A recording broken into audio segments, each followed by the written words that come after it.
सर्वावतारं सकलार्तिनाशं परात्परं श्रीहरिकृष्णराजं श्रीशास्त्रीयोगि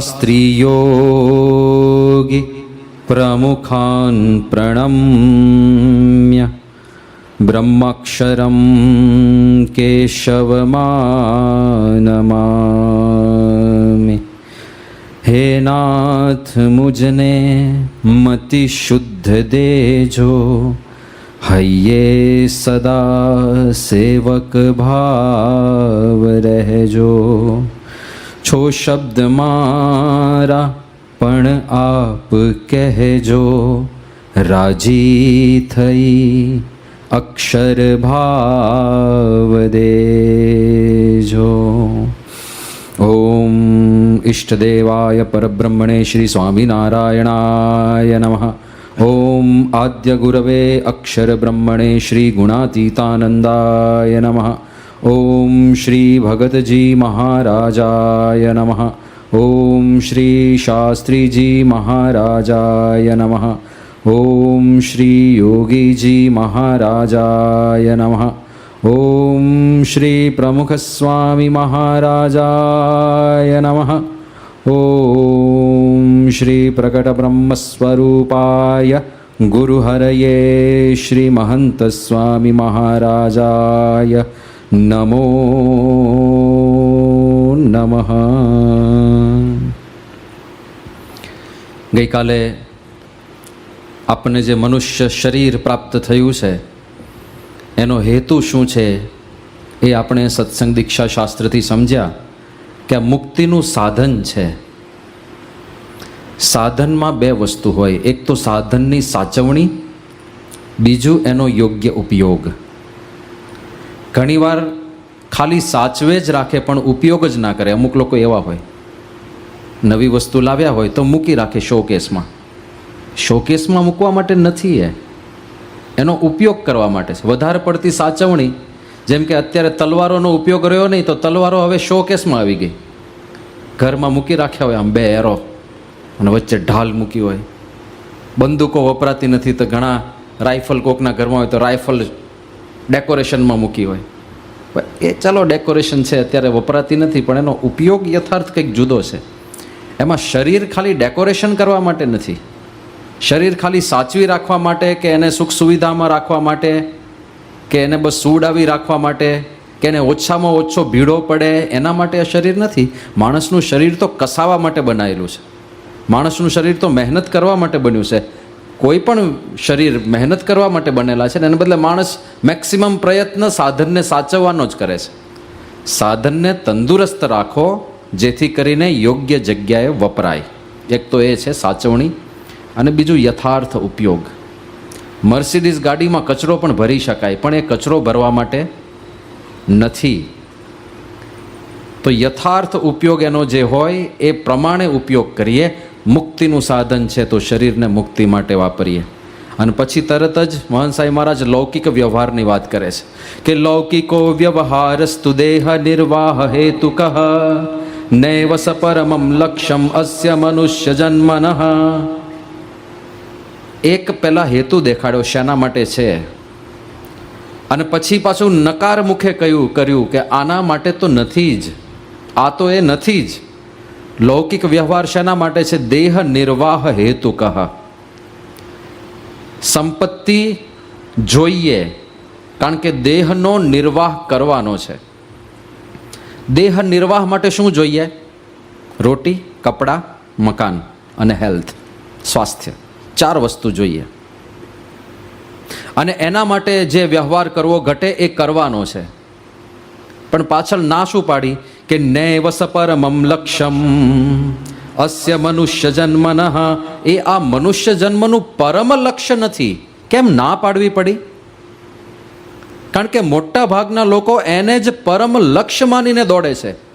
जीवनभर सत्ता माटे दौड़े, संपत्ति माटे दौड़े, विषय भोग पाछळ दौड्या करे। नैव स परमं लक्ष्यम्। ए परम लक्ष्य नथी। विषय भोग जरूरी छे शरीरने टकावा माटे, देहना निर्वाह माटे खावू जरूरी छे। देहना निर्वाह माटे सांभळવું, पाणी पीवू, બધું જરૂરી છે, વિષય ભોગ જરૂરી છે દેહના નિર્વાહ માટે. નૈવ સ પરમમ લક્ષ્યમ. પણ દુનિયા આખી એક જુદી દિશામાં દોડે છે. જાણે વિષય ભોગ જ પરમ લક્ષ્ય હોય, જાણે સંપત્તિ કમાવી એ જ પરમ લક્ષ્ય હોય, અને એની પાછળ આખી જિંદગી દોટ ચાલે. હા, યયાતિ રાજાનું દ્રષ્ટાંત સાધારણ નથી. આઈ ઓપનિંગ છે, આંખો ખોલી શકે આપણી. યયાતિ રાજા, એને 2 પત્નીઓ હતી, દેવયાની અને શર્મિષ્ઠા. દેવયાની સાથે એનો વિવાહ થયેલો શુક્રાચાર્યના સુપુત્રી હતા. પણ વૃષપર્વા નામના એક રાજાની પુત્રી શર્મિષ્ઠા સાથે પણ એને સંબંધ બંધાયો, અને એના થકી પણ એને 3 પુત્રોની ઉત્પત્તિ થઈ. 5 પુત્રો ટોટલ હતા. અને પછી પેલા શુક્રાચાર્યને ખબર પડી કે મારી દીકરી દેવયાની સાથે આણે વિવાહ કર્યો છે, અને છતાંય શર્મિષ્ઠા સાથે પણ સંબંધ છે, એને પણ દીકરા થયા છે. તો શુક્રાચાર્યજીએ શાપ આપ્યો યયાતિને કે તું ભર યુવાનીમાં ભલે હો, તું અત્યારે જ વૃદ્ધ અને ઘરડો અને અશક્ત થઈ જા. અને આખો શરીર એનું જર્જરિત થઈ ગયું, વિષય ભોગવા માટે સમર્થ ના રહ્યું. 2 યુવાન પત્નીઓ છે, યુવાન પુત્રો છે, પણ વિષય ભોગવી નથી શકતો. વાસના ભયંકર ભરેલી છે. એટલે એને માફી માગી શુક્રાચાર્ય પાસે, રડ્યા, ગીડગીડાયા, માફ કરી દો, માફ કરી દો, ભૂલ થઈ ગઈ, મને મારું યૌવન પાછું આપો, હું નહીં વિષય ભોગ વગર નહીં રહી શકું. એમણે કીધું તમારા 5 પુત્રોમાંથી જો કોઈ તમને યુવાની આપવા તૈયાર થાય અને બદલામાં તમારું વૃદ્ધત્વ સ્વીકારવા તૈયાર થાય તો તમે સ્વોપ કરી શકશો. તો અનુ ને દ્રુહ્યુ ને પુરુ ને એવા બધા પુત્રો હતા એમના. એમાંથી એક પુત્ર તૈયાર થયો કે પિતાજી, તમારે વિષય ભોગની ખૂબ લાલસા છે, વાંધો નહીં, હું મારું યૌવન તમને આપવા તૈયાર છું, અને તમારું વૃદ્ધત્વ હું સ્વીકારી લઉં, એ શાપ હું ગ્રહણ કરી લઉં. અને એ શાપ એ પુત્રએ ગ્રહણ કર્યો. યયાતિ રાજા ફરીથી યુવાન થઈ ગયો, ફરીથી વિષય ભોગ પાછળ દોડ શરૂ કરી. 1000 વર્ષ સુધી પાછા વિષયો ભોગવ્યા, અને 1000 વર્ષ પછી પણ સંતોષ ના થયો. પાછો ખાલી ક્ષણિક આનંદ, અને પછી તરત જ એટલા જ ભૂખ્યા, એટલા જ તરસ્યા, એટલી જ વાસના, એટલી જ આસક્તિ, એવી ને એવી જ. અને પછી આ 1000 વર્ષના અનુભવને આધારે એક શ્લોક બોલાયો છે યયાતિના મુખે, ન જાતુ કામઃ કામાનામ ઉપભોગે ન શામ્યતિ હવિષા કૃષ્ણ વર્તમેવ ભૂય એવાભિવર્ધતે. જાતુનો અર્થ થાય છે ક્યારેય, નેવર એવર. કામઃ કામાનામ ઉપભોગેન ન શામ્યતિ. તમે જેમ જેમ વિષય ભોગવો એનાથી તૃપ્તિ કે શાંતિ નહીં થાય. એ શેના જેવું છે? તમે અગ્નિની અંદર ઘી હોમો, હવિષા કૃષ્ણ વર્તમાં, હવિષ એટલે ઘી. અગ્નિમાં તમે ઘી હોમો તો અગ્નિ તો વધારે સ્ટ્રોંગ થાય, વધારે મજબૂત થાય, વધારે પ્રજ્વલિત થાય. એમ જેમ જેમ વિષયની અંદર તમે ઇન્દ્રિયોને જોડતા રહેશો, જેમ જેમ વધારે ભોગ વૃત્તિ થતી જશે, એમ વાસના વધશે, અને એક સમય એવો આવશે જ્યારે ઇન્દ્રિયો સમર્થ નહીં રહે વાસના ભોગવવા માટે, અને ઉલટાનું દુખાવી પડશે. એટલે યયાતિએ પહેલેથી વાળી દીધા પાછા કે આ માર્ગે નહીં ચડતા, ભોગના માર્ગે નહીં ચડતા. ભોગ, ફરીથી, દેહ નિર્વાહ હેતુ કહ. શરીરના નિર્વહન પૂરતું બરાબર છે, શરીરના નિર્વહન માટે જમવું યોગ્ય છે, બરાબર છે, પણ પછી જમવા માટે જીવવું એ ખોટું છે. ઘણાને પૂછવું પડે કે ખાવા માટે જીવો છો કે જીવવા માટે ખાઓ છો? એટલી રસાશક્તિ હોય, 56 ભોગ બને ને રોજ જાતનું ખાય ને. અરે અમુક તો પરદેશમાં એવા લોકો છે કે જે પેટ ભરીને ખાય, હજી ખાવાનું પેલું તૃપ્તિ ના થઈ હોય પણ પેટ ભરાઈ ગયું હોય તો મોઢામાં આંગળા નાખીને ઉલટી કરે, અને જે જમ્યા હોય બધું કાઢી નાખે, પછી 10-15 મિનિટનો રેસ્ટ લે અને પાછા જમવા બેસે. હવે આ તો કઈ કક્ષાની આસક્તિ કહેવાય? પણ એ દેહ નિર્વાહ હેતુ કહે છે. ગઈકાલે આપણે જોયું કે ભગવાને બધે સુખ મૂક્યું છે જેથી આપણે શરીરને પોષણ આપીએ ટાઈમે ટાઈમે, પણ આપણે એવા અજ્ઞાની કે પછી એને જ મુખ્ય લક્ષ્ય માની બેઠા. એટલે મહંત સાંઈ મહારાજ ના પાડે છે, નૈવ સ પરમમ લક્ષ્યમ. એ પરમ લક્ષ્ય નથી. અને એટલા માટે એ પાછી ના પાડે છે કે પરમ લક્ષ્ય માનીને આખી જિંદગી એની પાછળ દોડ્યા પછી છેવટે જ્યારે કાંઈ હાથમાં ના આવે ને ત્યારે એને એમ થાય કે આ જીવન હતું શેના માટે? કશું મળ્યું તો નહીં, મને કાંઈ મળ્યું નહીં. અત્યાર સુધીનું આપણું જીવન છે એમાંથી અનુભવ થયો ને તમને? બરાબર.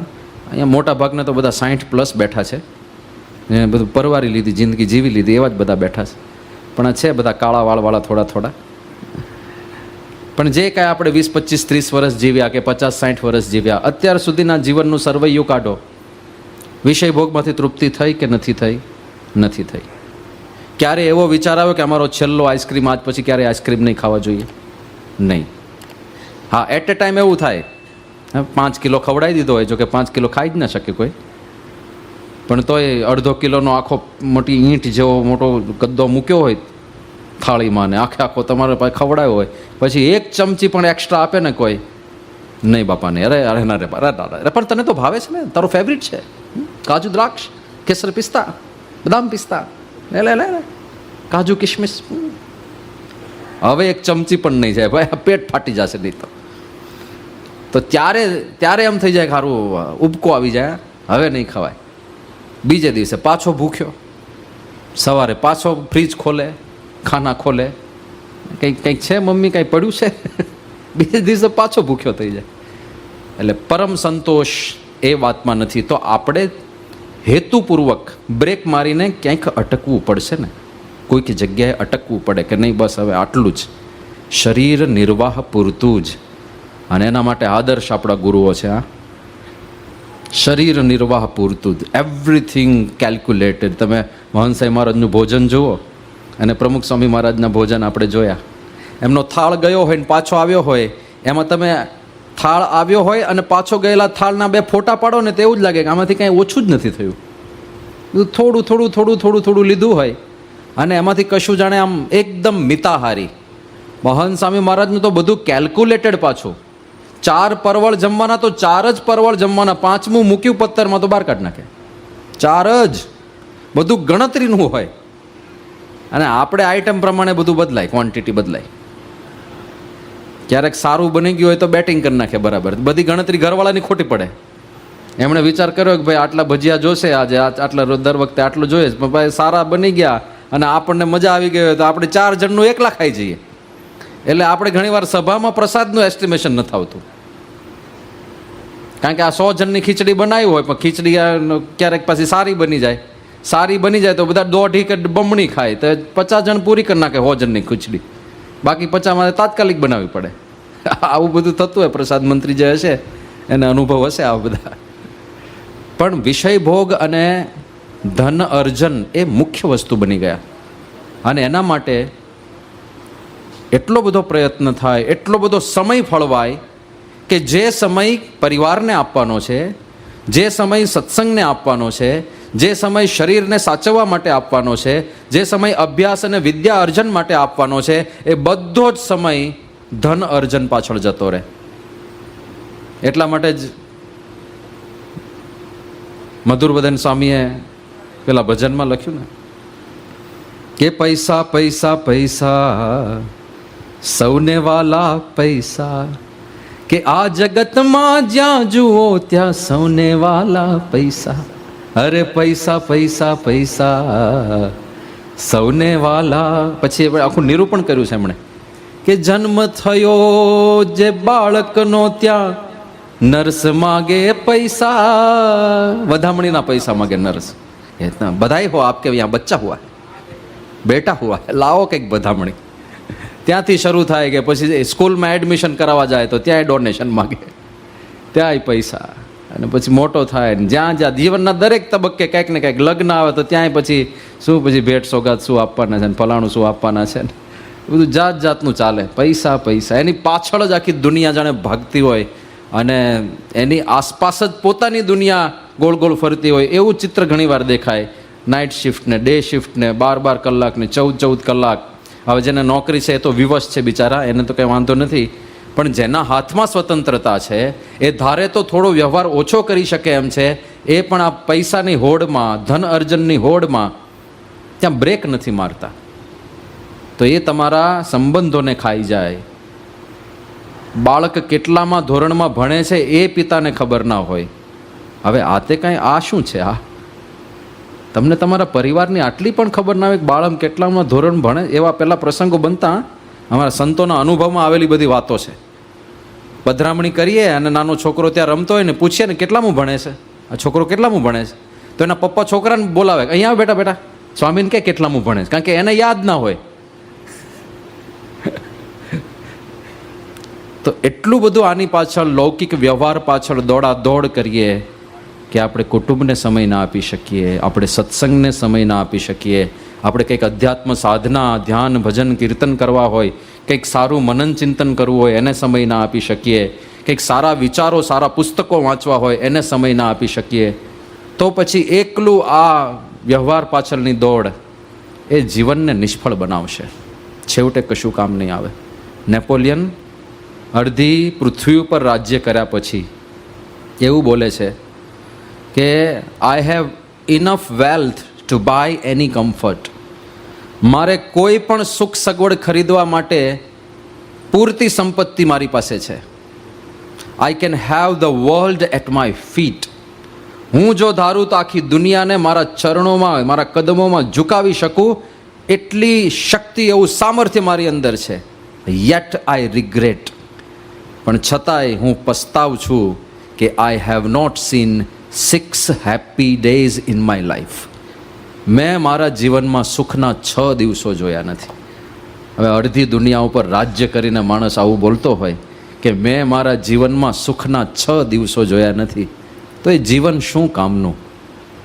તો એવું ના થાય એટલા માટે મહંત સાહેબ મહારાજ કહે છે કે દેહનું પરમ લક્ષ્ય મુક્તિ છે અને લૌકિક વ્યવહાર એ દેહના નિર્વાહ માટે છે. એ આપણા મનમાં એકદમ સ્પષ્ટ રહેવું જોઈએ. અને પછી શું હેતુ છે આ દેહનો? નાશાય સર્વ દોષાણામ બ્રહ્મ સ્થિતે રવાપ્તયે કર્તુમ ભગવતો ભક્તિમસ્ય દેહસ્ય લંભનમ સર્વમ ઇદમ હિ સત્સંગા લભ્યતે નિશ્ચિતમ જનૈઃ અતઃ સદૈવ સત્સંગઃ કરણીયો મુમુક્ષુભિઃ.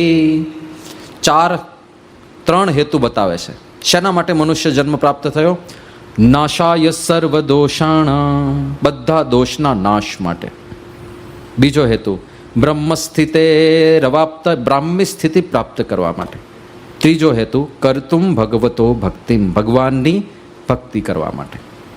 આ 3 જો સિદ્ધ થાય તો જીવનના અંતે એટલો સંતોષ, એટલો આનંદ હશે. હું મળેલું છું એવા લોકોને, જીવતા જ છે, હજુ જીવે છે. એક ભાઈ તો ધામમાં ગયા, પણ જ્યારે હું એમનો ઇન્ટરવ્યૂ લઈને છેલ્લે નીકળ્યો, મારા પીએચડીનો વિષય આ હતો કે સત્સંગની સમજણ એ માણસના જીવનમાં ક્યાં ક્યાં એને સહાયરૂપ થાય છે, જીવનના કયા કયા પાસાઓને પ્રભાવિત કરે છે, એના પર આખું સંશોધન હતું.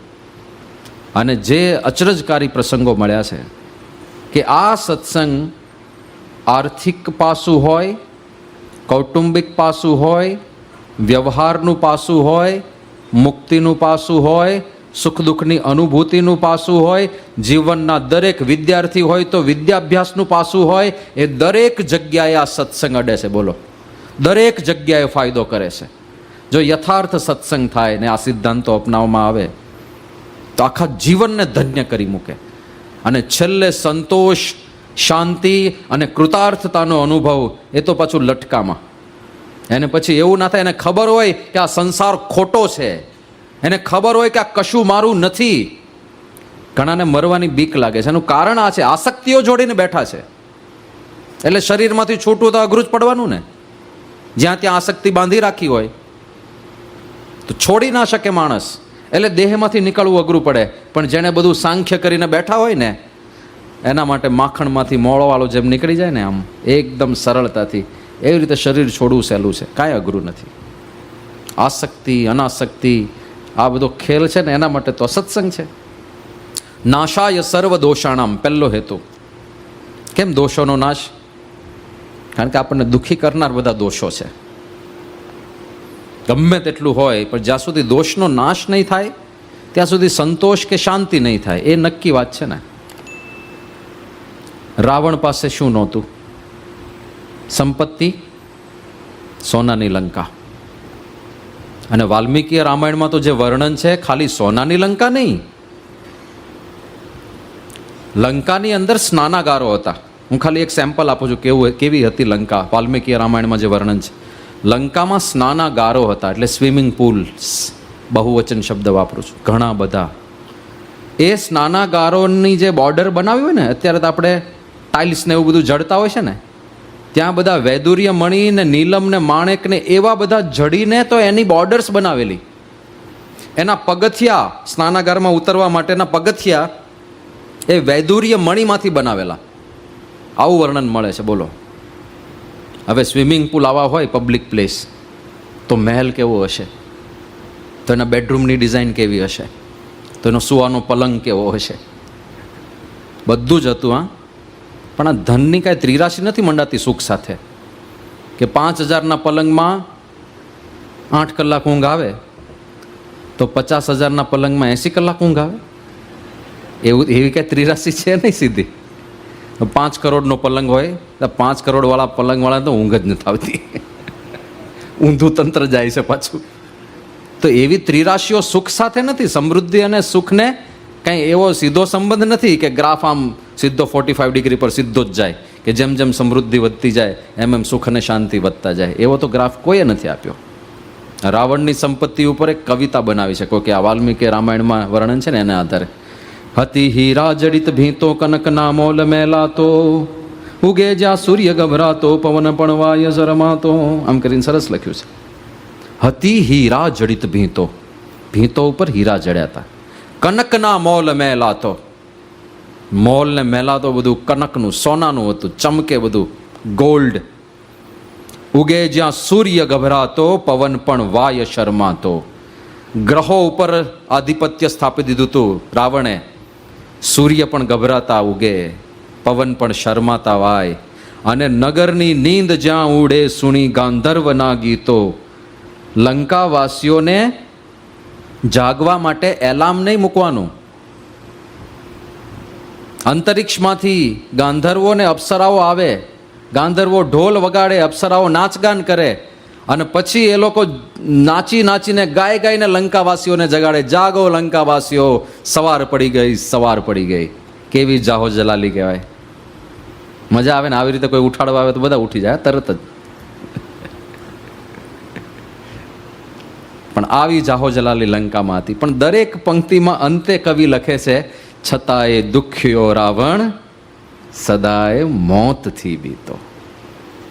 અનલ આવી જમાડે અવનવા પકવાન રાંધીને, પવન પણ વીંજણો ઢોળે નગરને સ્વચ્છ રાખીને. વરુણ વરસે નિતરતો નીત છાંટી પંથ જર મરતો, છતાંય દુખ્યો રાવણ સદાય મોતથી બીતો. અનલ આવી જમાડે અવનવા પકવાન રાંધીને. રાવણની રસોઈ બનાવવા માટે સાક્ષાત અગ્નિદેવ આવે. અને અગ્નિદેવ જેવી રસોઈ બીજું કોણ બનાવે? કારણ કે રસોઈમાં અગ્નિ બહુ અહેમ ભૂમિકા ભજવે છે. કેટલો અગ્નિ તમે રાખો છો એને આધારે રોટલી સારી બનશે, વ્યવસ્થિત ચડશે, ફૂલશે, નહીં ફૂલે, કાચી રહી જશે, ચવડ થઈ જશે, એ બધું એના ઉપર છે. ક્યારે તાવડીમાંથી ઉપાડીને સીધી ગેસ ઉપર મૂકી, તાપ ઉપર મૂકવી, ક્યારે ફેરવવી, એને આધારે ફૂલે છે, ફૂલીને દડો થાય છે. અને એમાં લેયરમાં પણ ક્યારેક એક લેયર પાતળું થઈ જાય ને એક જાડું થઈ જાય. એ ક્યારે તમે પલટો છો એના ઉપર છે. ક્યારે પલટીને ક્યારે કેટલો અગ્નિ આપો છો તો 2 લેયર સરખા થાય, એક સરખા ફૂલે, દડા જેવી ફૂલકા રોટલી બને. પણ અગ્નિ અગત્યનો છે. ક્યારે વધારે ને ક્યારે ધીમો તાપ કરવો. મૈસૂબ બનાવે ને મૈસૂબ, એમાં જો તાપમાં સહેજ પણ ફેરફાર થાય ને તો મૈસૂબને બદલે લોંદો બને, શીરો બને, મૈસૂબ ના બને. મૈસૂબમાં તો પેલું જાળી જાળી થઈ જાય ને, એ જાળી ના પડે જો અગ્નિમાં સહેજ ફેરફાર થઈ ગયો હોય તો અગ્નિ બહુ અગત્યનું. ધીમા તાપે અમુક વસ્તુ બનાવવાની હોય. ખીચડી ધીમા તાપે ચડવા દો તેમાં જુદો જ સ્વાદ આવે. ઘણા સૂર્ય કુકરમાં કરતા હોય છે, એમાં તો એના કરતા કંઈક જુદો ગજબ સ્વાદ આવે. સુખડીમાં બધાને અનુભવ થયો હશે. સુખડી એમાં જો અગ્નિમાં ફેરફાર થઈ ગયો ને, ગઈકાલે વાત નહોતી કરી ને, મારે બધું મિક્સ થઈ જાય છે પાછું, ક્યાં કઈ વાત કરી હતી યાદ નથી રહેતું. સુખડીમાં અગ્નિ બહુ અગત્યની છે. જો પ્રોપરલી તમે તાપ ટાઈમે બંધ ના કર્યો તો એ પથ્થરને શરમ આવે એવી થાય. એક વખત 3 વિદ્યાર્થીઓ ભેગા થયા, સુખડીની ચર્ચા નીકળી. એક છોકરો કહે કે અમારે તો શિયાળા મમ્મી સુખડી બનાવે, અમે આખો દિવસ 2-3 દિવસ મોજથી ખાઈએ. એટલે કે બસ 2-3 દિવસ જ? મારી મમ્મી તો સુખડી બનાવે, અમે મહિનો ખાઈએ. ત્રીજો કે મહિનો? અરે મારા મમ્મી સુખડી બનાવે, આમાં 6 મહિના સુધી ચાલે. 6 મહિના સુધી આટલી બધી બનાવે છે? એટલી બધી ના હોય, એક થાળી ભરીને જ હોય. તો પછી 6 મહિના કેવી રીતે ચાલે? એટલી કડક હોય કે તૂટે તો ને. બધા મોઢામાં મમળાવીને પાછી બહાર કાઢીને મૂકી દે. પછી ભૂખ લાગે ને રહેવાય નહીં તો પાછી નાખે, પણ પછી તૂટે તો નહીં જ, એટલે મમળાવીને પાછી મૂકી દે. તો 6 મહિના ચાલે જ ને. એકવાર કૂતરું એક ટુકડો ઉપાડીને જતું રહ્યું, 10 મિનિટ પછી એ પાછું મૂકી ગયું. અને એમાં પાછો કૂતરાનો એક દાંત હતો તૂટેલો, દાંત તોડી નાખે એવી સુખડી બને. જો અગ્નિ બરાબર ના હોય તો ક્યારે અગ્નિ બંધ કરવો? અનલ આવી જમાડે અવનવા પકવાન રાંધીને. સાક્ષાત અગ્નિદેવ જે રસોઈ બનાવે એમાં તો કેવો સ્વાદ હોય. પવન પણ વીંઝણો ઢોળે નગરને સ્વચ્છ રાખીને. અને સાક્ષાત વાયુદેવ આવે રાવણને પવન નાખવા માટે, અને સાથે સાથે લંકાને સાફ રાખવા માટે કારીગરો નહીં રાખવાના, કામદારો નહીં રાખવાના, નગરને સ્વચ્છ રાખી. લંકાની ગલીઓમાંથી પવન જ એવી રીતે પસાર થાય કે કચરો બધો ઉપાડીને દરિયામાં લઈ જાય. આવી બધી જાહો જલાલી રાવણ પાસે હતી. પણ દરેક પંક્તિમાં અંતમાં લખે છે, છતાંય દુખ્યો રાવણ સદાય મોતથી બીતો. પાછો ભણેલો હતો, અભણ પણ નહોતો. રુચાઓ વેદની કંઠે સ્વયં પંડિત પંકાતો. મહાપંડિત કહેવાતો હતો રાવણ. હા, અને રુચાઓ વેદની કંઠે, વેદો બધા મુખપાઠ હતા. કેવો વિદ્યાર્થી હશે? આમાંથી પૂછીએ કોઈકને એન્જિનિયરિંગની એકાદી ડેફિનેશન, ઉભો થા ભાઈ, આ ડેફિનેશન બોલ. એ તો પરીક્ષા આવે ત્યારે વાંચવાની હોય, અત્યારે શું છે? અત્યારે કશું યાદ ના હોય. એક્ઝામના 1 મહિના પહેલાં જ આ લોકો તૈયારી કરે છે. બાકી તો બસ એ પ્રોફેસરના ટીચરના દર્શન કરવા જ જાય છે. ટીચરના તો ઓછા કરતા હશે, આડોશી પાડોશીના વધારે કરે છે આ લોકો. રુચાઓ વેદની કંઠે સ્વયં પંડિત પંકાતો. ધ્રુજે થર થર 3 લોકો, બગાસુ એક જ્યાં ખાતો. પલકમાં યોજનો ઉડી ગગનમાં આવ જા કરતો. છતાંય દુખ્યો રાવણ સદાય મોતથી બીતો. એક પલકારાની અંદર ઉડીને જતો હતો, આકાશમાં ઉડે. હવે આ સામર્થ્ય, આટલી બધી સંપત્તિ, આવો પ્રભાવ, અને આ પ્રભાવ એમને એમ નહોતો હો પાછો.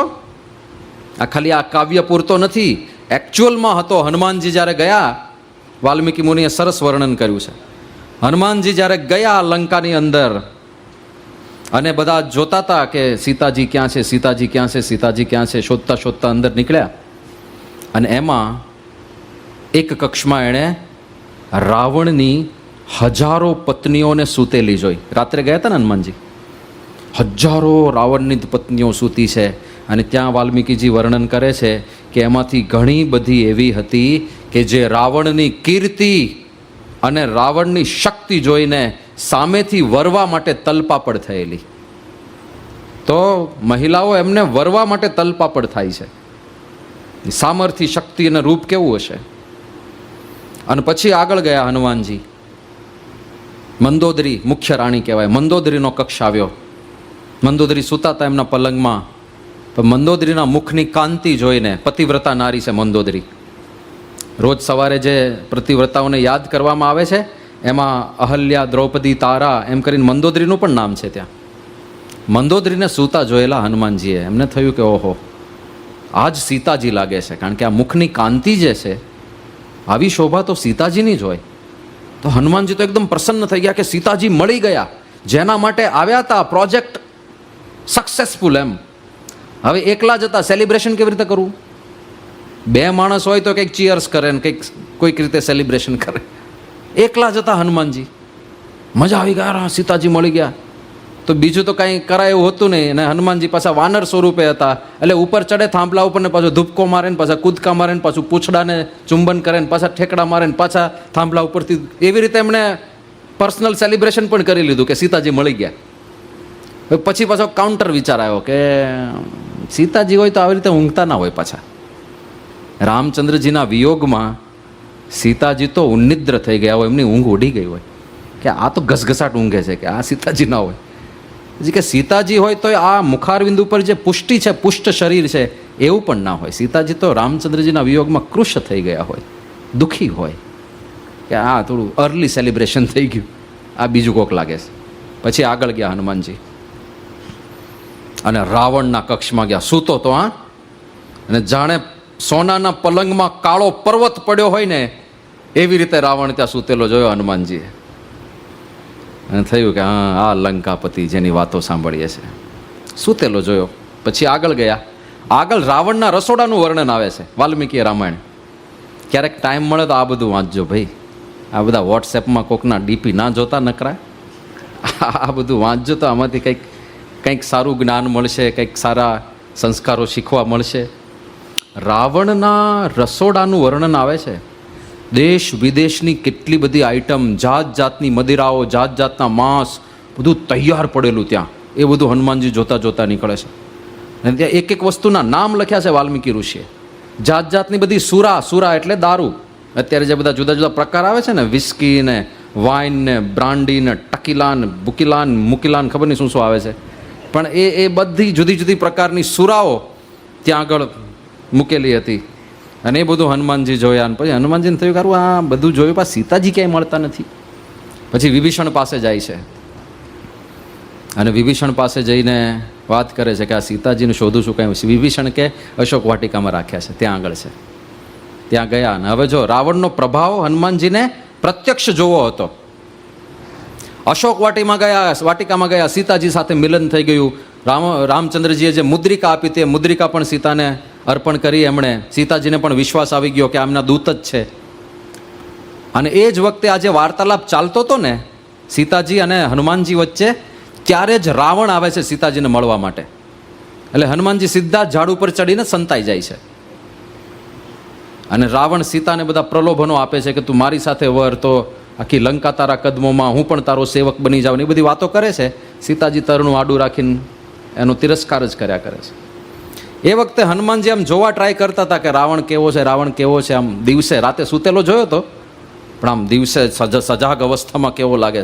પેલું ઝાડના પાંદડામાંથી બરાબર આમ કેમેરો બરાબર સેટ ના થયો.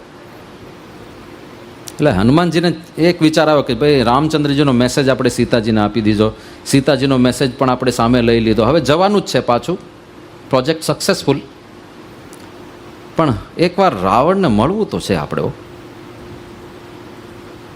એને એકવાર જોવો છે મારે સભામાં, ભર સભામાં કેવો લાગે છે. અને એને પણ આપણે થોડા દર્શન આપીએ ને કે આ રામદૂત પણ કેવો છે, જરાક પરચો મળી જાય. એટલે રાવણ જેવો ગયો ત્યાંથી, એટલે હનુમાનજીને થયું કે હવે આપણે થોડું સામર્થ્યનું પ્રદર્શન કરવું છે. અને સાથે સાથે રાવણને એકવાર મળવું તો છે. એટલે એનું નિમિત્ત ઊભું કરવા માટે હનુમાનજી પૂછે છે સીતા માટે અને કે માતા મારે જમવું છે, મને બહુ ભૂખ લાગી છે, તો અશોક વાટિકામાંથી થોડા ફળ ફૂલ તોડી લઉં. સીતા માતા કે હા તોડી લો, અશોક વાટિકા છે, તમે તમારી રીતે જે અનુકૂળ આવે એ જમો. હનુમાનજી ગયા અને એમણે જમવાનું પૂછ્યું હતું, ફળ ફૂલ તોડવાનું. સીતાજીને એમ કે એક એક ફળ તોડશે.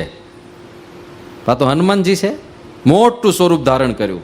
અષ્ટ સિદ્ધિ નવનિધિ કે દાતા. એ અષ્ટ સિદ્ધિઓ જે છે ને એમાં એક મહિમા નામની સિદ્ધિ છે. મહિમા એટલે તમે ગમે તેટલું મોટું સ્વરૂપ ધારણ કરી શકો.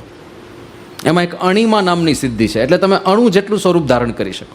એ બધી સિદ્ધિઓ છે. હનુમાનજીએ મોટું સ્વરૂપ ધારણ કર્યું અને ઝાડને મૂળમાંથી ઉખાડ્યા અને પછી એમાંથી આમ ખેરવ્યા સફરજન ને દાડમ ને બધું, અને એ ખાવા માંડે. એક એક ઝાડ આખું ઉખાડે અને ખેરવે, જેમ આપણે દ્રાક્ષની લૂમમાંથી દ્રાક્ષ એક એક તોડીને ખાતા હોય ને એવી રીતે આખું ઝાડ ઉખાડે ને એક એક સફરજન કંકેરીને પછી ઝાડ નાખી. એમ કરતાં કરતાં આખી અશોક વાટિકાનો ખાત્મો બોલવા માંડ્યા હનુમાનજી. તો બધા સૈનિકોને રક્ષકો હતા, મૂક્યા હતા સિક્યોરિટી ગાર્ડ્સ રાવણે ત્યાં વાટિકામાં. એટલે આ કોણ છે ભાઈ, શું ચાલે છે? આ સમાચાર આપ્યા તાત્કાલિક કે કોઈક બહુ મોટો વાનર છે અને આખી અશોક વાટિકાનો નાશ કરવા માટે આવી ગયો છે. એટલે રાવણે સેનાઓ મોકલી કે ભાઈ આ સેનાઓ હુમલો કરો, એ રાવણનો શિકાર કરો જલ્દી, નહીં તો આપણે આખો બગીચો ખાલી કરી નાખશે. આ તો વારા ફરતી 7 સેનાઓ આવે છે, હજારો સૈનિકોની. અને જે આપણે અંગ્રેજીમાં એક શબ્દ વપરાય છે, 1 મેન આર્મી. એવું દુનિયામાં કોઈ હશે કે કેમ ખબર નહીં, પણ Hanumanji was actually 1 man army. એકલાએ આખી સેનાઓના સફાયા કર્યા. અને અમુક વાર તો ગદા નહોતી તો પેલા ઝાડ હતા ને, ઝાડ થડ સાથે પકડીને એનાથી જ બધા સૈનિકોને મારે. પેલો ક્રિકેટર સ્વીપ શોટ મારતો હોય ને, સીધા આમ મારે જાય દરિયા ભેગા બધા રાક્ષસો. 7 સેનાપતિઓ, 7 એના મંત્રીઓ હતા ને, 7 મંત્રીઓના 7 પુત્રો આવ્યા હતા સેનાપતિ તરીકે. એ 7 મારી નાખ્યા. પછી રાવણે પોતાના પુત્રને મોકલ્યો, અક્ષકુમાર નામના એક પુત્ર હતા રાવણના, કે તું જા, આવે તું આ વાનરને પકડ. અક્ષકુમારને હનુમાનજીએ પૂરો કરી નાખ્યો. પછી રાવણને થયું કે આ કોઈ સાધારણ નહીં હોય, અક્ષકુમારની એનો વધ થઈ ગયો. એટલે પછી ઇન્દ્રજીતને કીધું કે તું તો ઇન્દ્રને જીતેલો છે, બ્રહ્માસ્ત્રનો પ્રયોગ કરી શકે છે, જા તું જા. અને ઇન્દ્રજીતે આવીને સીધો બ્રહ્માસ્ત્રનો પ્રયોગ કર્યો. હવે બ્રહ્માજીનું અસ્ત્ર છે એટલે હનુમાનજીને એનું સન્માન રાખવું પડે. એટલે બંધાઈ ગયા હનુમાનજી. હજુ બ્રહ્માજીએ જ હનુમાનજીને આશીર્વાદ આપેલા કે તને કોઈ પણ શસ્ત્ર એક ક્ષણ માટે જ બાંધી શકશે, પછી તરત મુક્ત થઈ જશું. તો હનુમાનજી બંધાયા તરત મુક્ત થઈ ગયા હતા, પણ એમને એક્ટિંગ કરી બંધાવાની. રાવણને જોવો હતો ને પાછો, this is the only way. આવી જ રીતે રાવણ મળાશે ને. પછી તો બંદી બનાવીને હવે ખબર પડી કે આ તો રામચંદ્રજીના દૂત છે, દૂતનો વધ ના કરાય, અને એનો નિર્ણય પાછો રાજસભામાં જ લેવાનો હોય. એટલે રાજસભામાં હનુમાનજીને બાંધીને હાજર કરવામાં આવ્યા. અને હજુ રાવણની એન્ટ્રી નથી થઈ રાજસભામાં. અને હનુમાનજી વોઝ વેઇટિંગ કે હા હમણાં આવશે, હમણાં આવ્યો કાળ મુખો, હમણાં આવશે, જોઈએ કેવો છે. અને રાવણ પ્રવેશ કરે છે સભાગારમાં. અને જેવી એની એન્ટ્રી થઈ, હનુમાનજીની નજર એના ઉપર પડી. અને પહેલો વિચાર જે હનુમાનજીમાં મનમાં આવે છે હું કહું છું, વાલ્મીકી ઋષિએ લખ્યું છે રામાયણમાં. હનુમાનજી વિચારે છે રાવણને જોઈને, અહો રૂપમ, અહો ધૈર્યમ, અહો સત્વમ, અહો દ્યુતિ, અહો રાક્ષસ રાજસ્ય સર્વ લક્ષણ યુક્તતા. અહો શબ્દ સંસ્કૃતમાં ક્યારે વપરાય? અંગ્રેજીમાં વાવ કે છે ને, વાવ, જોરદાર. ગુજરાતીમાં આપણે વાહ બોલીએ છીએ. કાંઈ કોઈ અદ્ભુત વસ્તુ જોઈ લીધી હોય ને તમે, ત્યારે વાહ નીકળી જાય ને, જે વાહ. આમ યુવરાજ સિંહે 6 બોલમાં 6 છગ્ગા માર્યા હોય તો આખું ભારત વાહ પોકારી ઉઠે ને, એના જેવું. તો રાવણને જોઈને પહેલો શબ્દ હનુમાનજીના મનમાં સ્ફુરે છે, અહો રૂપમ, વાહ, શું આનું રૂપ છે. રૂપવાન હતો રાવણ. હા, એ તો સિરિયલમાં વિલનસ રોલ હોય ને, ગુંડાનો રોલ, એટલે થોડો કાળો અને થોડો કદરૂપો ભદ્દો દેખાડવો પડે. બાકી રૂપવાન. અહો રૂપમ, અહો ધૈર્યમ, શું આની ધીરજ છે, પેશન્સ કેટલું બધું છે. અહો સત્વમ, કેટલી ઊર્જા છે, કેટલો ઊર્જા સભર છે. અહો દ્યુતિ, એના મુખ ઉપર પ્રકાશ ને કાંતિ કેટલા બધા છે. અહો રાક્ષસ રાજસ્ય સર્વ લક્ષણ યુક્તતા, એક રાજાની અંદર જેટલા પણ લક્ષણ હોવા ઘટે એ બધા રાવણની અંદર છે, ખાલી એક ભગવાન પ્રત્યેની ભક્તિ નથી. જો એ હોત ને તો આ સારામાં સારો રાજા બની ગયો હોત. તો એ વિચાર હનુમાનજી કરે છે. તો બધું જ હતું, રૂપ, સામર્થ્ય, ઐશ્વર્ય, ઊર્જા, કાંતિ, આવડત, બુદ્ધિ, જ્ઞાન, કોઈ ખોટ નહોતી. પણ નડ્યું શું? નાશાય સર્વ દોષાણામ બ્રહ્મ સ્થિતે રવાપ્ત. એ દોષને જીતી ના શક્યો. એક કામ દોષ, ખાલી કામના એની, એ એક આસક્તિ, એક વાસના, એક દોષ એવો હતો કે આ કોઈ વસ્તુ એને સુખ ના આપી શકી. ના સોનાની લંકાએ સુખ આપ્યું, ના હજારો પત્નીઓ સુખ આપી શકી, ના દોમદોમ સાહેબી, ના વાહવા, ના લંકા. લંકા તો આઇલેન્ડ કહેવાય, લોકો આઇલેન્ડમાં ફરવા જતા હોય છે. ચારે બાજુ દરિયો, કેટલી બ્યુટી, કેટલી સુંદરતા. એ કોઈ વસ્તુ દેવોને જીતીને બેઠો તો, ગ્રહોને બાંધી રાખ્યા હતા. અરે શનિની પનોતી લોકોને નડતી હોય છે, રાવણે શનિને બાંધી મૂક્યા હતા. પણ એ કોઈ વસ્તુ એને સંતોષ કે સુખ નહોતી આપી શકી. તો જ આવું હોય ને. અને એક દોષને લીધે, જુઓ, એક દોષને લીધે હોમ ડિલિવરી મૃત્યુ આવ્યું. એમેઝોનમાં બધું હોમ ડિલિવરી આવે છે ને.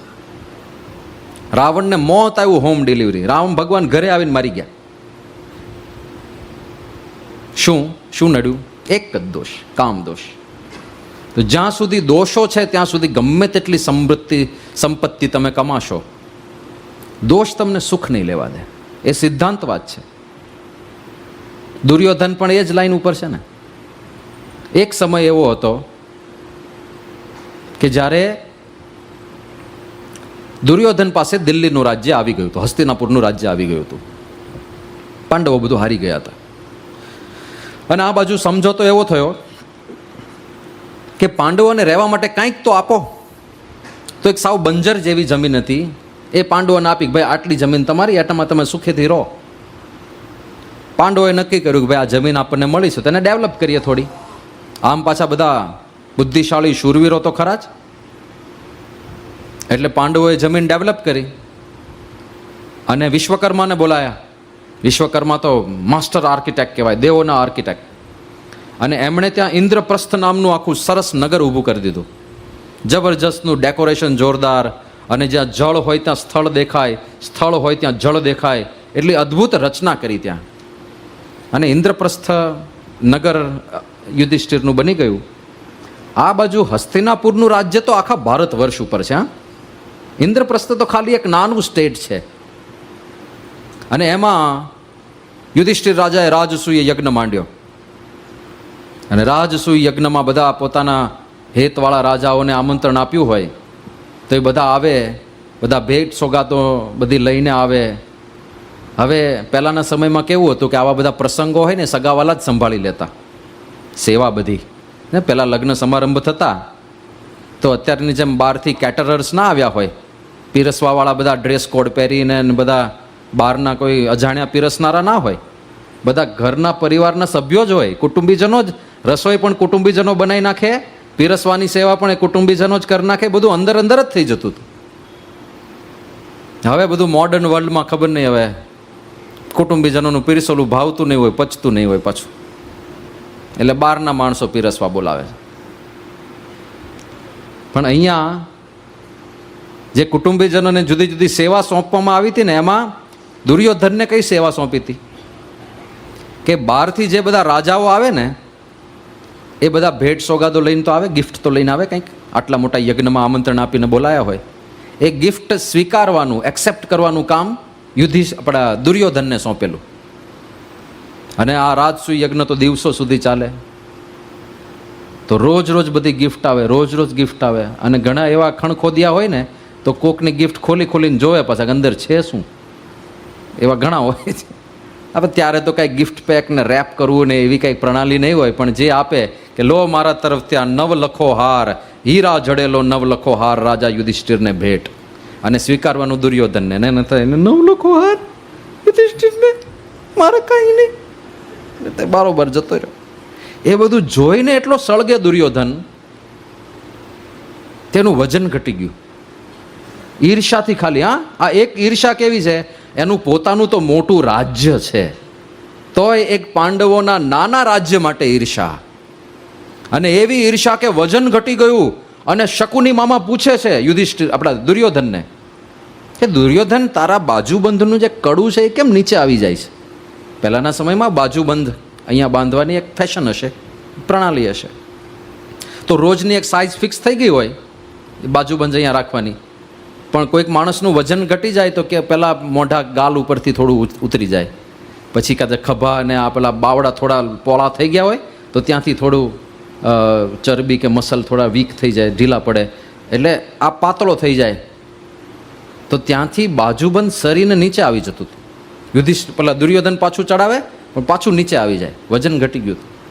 એટલે શકુની મામા પૂછે છે કે દુર્યોધન તું બીમાર તો નથી ને? આ તારું વજન ઘટી ગયું છે, તારું બાજુબંધ શરીરને નીચે આવી જાય છે. દુર્યોધન કે બીમાર નથી મામા, પણ મોટો સવાલ એ છે કે આ પેલા રાજસૂય યજ્ઞમાં બધા મોટી મોટી ગિફ્ટ લઈને આવે છે ને, કોઈક રથ લઈને આવે અને યુધિષ્ઠિરને સમર્પિત, ને કોઈક હાર લઈને આવે યુધિષ્ઠિરને સમર્પિત, કોઈક સોનાનો હીરા જડિત મુગટ લઈને આવે આ યુધિષ્ઠિરને સમર્પિત. એ મારાથી જોવાતું નથી. અને બધા હજારો બ્રાહ્મણો જમે છે આ રાજસૂય યજ્ઞમાં, અને એ બધા બ્રાહ્મણોને યુધિષ્ઠિર બધી દક્ષિણા આપે છે, અને એ લોકો જ્યારે વિદાય લે છે ત્યારે યુધિષ્ઠિરનો જય જયકાર કરે છે. એ જય જયકાર મારાથી સંભળાતો નથી, એટલા મારે મારું વજન ઘટી ગયું. હવે એને કાંઈ ખોટ નથી, કાંઈ જ નહીં.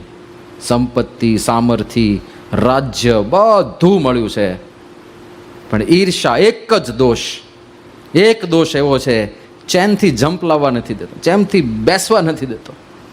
આપણે ઘણીવાર આ બધા વસ્તુ પાછળ બેસીએ, દોડીએ જીવનભર કે વધારે હજી પગાર વધી જાય, હજી એક આગળની પદવી મળી જાય, હજી થોડું પ્રમોશન થઈ જાય, અને આ બની જાય, અને MD બની જાય, અને CEO બની જાય, અને 5 કંપની કરીએ, અને 11 કંપની કરીએ. પણ આ દોષ ટાળવાનું રહી જશે તો એ 11 કંપની પણ સુખ નહીં આપે, એ નહીં આપે. એટલા માટે શેના માટે છે આ મનુષ્ય શરીર? નાશાય સર્વ દોષાણામ. આ બધા દોષોનો નાશ થઈ જાય, માણસનો અહંકાર નીકળી જાય, ઈર્ષા નીકળી જાય, દેહાભિમાન નીકળી જાય, આસક્તિ નીકળી જાય. એના માટે આ મનુષ્ય શરીર આપણને પ્રાપ્ત થયું છે. અને જ્યાં સુધી એ નહીં નીકળે ને ત્યાં સુધી આ જન્મ તો મળ્યા જ કરવાનો છે. આ જન્મ મરણનું ચક્ર એ જ છે. આસક્તિ જ્યાં સુધી નથી ગઈ ત્યાં સુધી પાછા આવ્યા કરશું. ભાભામાંથી બાબો ને બાબામાંથી પાછો ભાભો, એ ચાલ્યા જ કરશે ચક્ર. આ ચક્રમાંથી મુક્તિ જોઈતી હોય તો આસક્તિ ટાળવી પડશે. એના માટે મનુષ્ય શરીર છે. બીજું કહે છે બ્રહ્મ સ્થિતે હે અવાપ્તયે. બ્રહ્મ સ્થિતિની પ્રાપ્તિ માટે મનુષ્ય શરીર છે. બ્રહ્મ સ્થિતિ શબ્દનો પ્રયોગ શ્રીમદ ભગવદ્ ગીતાના 2જા અધ્યાયમાં પ્રાપ્ત થાય છે. અર્જુન કૃષ્ણ ભગવાનને પૂછે છે, સ્થિત પ્રજ્ઞસ્ય કા ભાષા સમાધિસ્થસ્ય કેશવ. હે કેશવ, તમે ક્યારના મને કહો છો કે તું પ્રજ્ઞા સ્થિર રાખ, તું મન સ્થિર રાખ, તું બુદ્ધિ સ્થિર રાખ. તો જેની બુદ્ધિ ભગવાનમાં સ્થિર થઈ હોય એવા સ્થિત પ્રજ્ઞના લક્ષણ કયા છે? ભાષા, એની વ્યાખ્યા કઈ છે? કેવા હોય એ સ્થિત પ્રજ્ઞ? સ્થિતધિ કિમ પ્રભાષેત, એ કેવી રીતે બોલે? કિમ આસીત, કેવી રીતે બેસે? વદેત કિમ, એ કેવી રીતે બોલે? એનું આચરણ કેવું હોય એ જરાક વાત કરો. અને પછી કૃષ્ણ ભગવાન વર્ણન શરૂ કરે છે કે સ્થિત પ્રજ્ઞ પુરુષ કેવા હોય. પ્રજહાતિ યદા કામાન સર્વાન પાર્થ મનોગતાન આત્મન્યેવ આત્મના તુષ્ટ સ્થિત પ્રજ્ઞસ્તદોચ્યતે.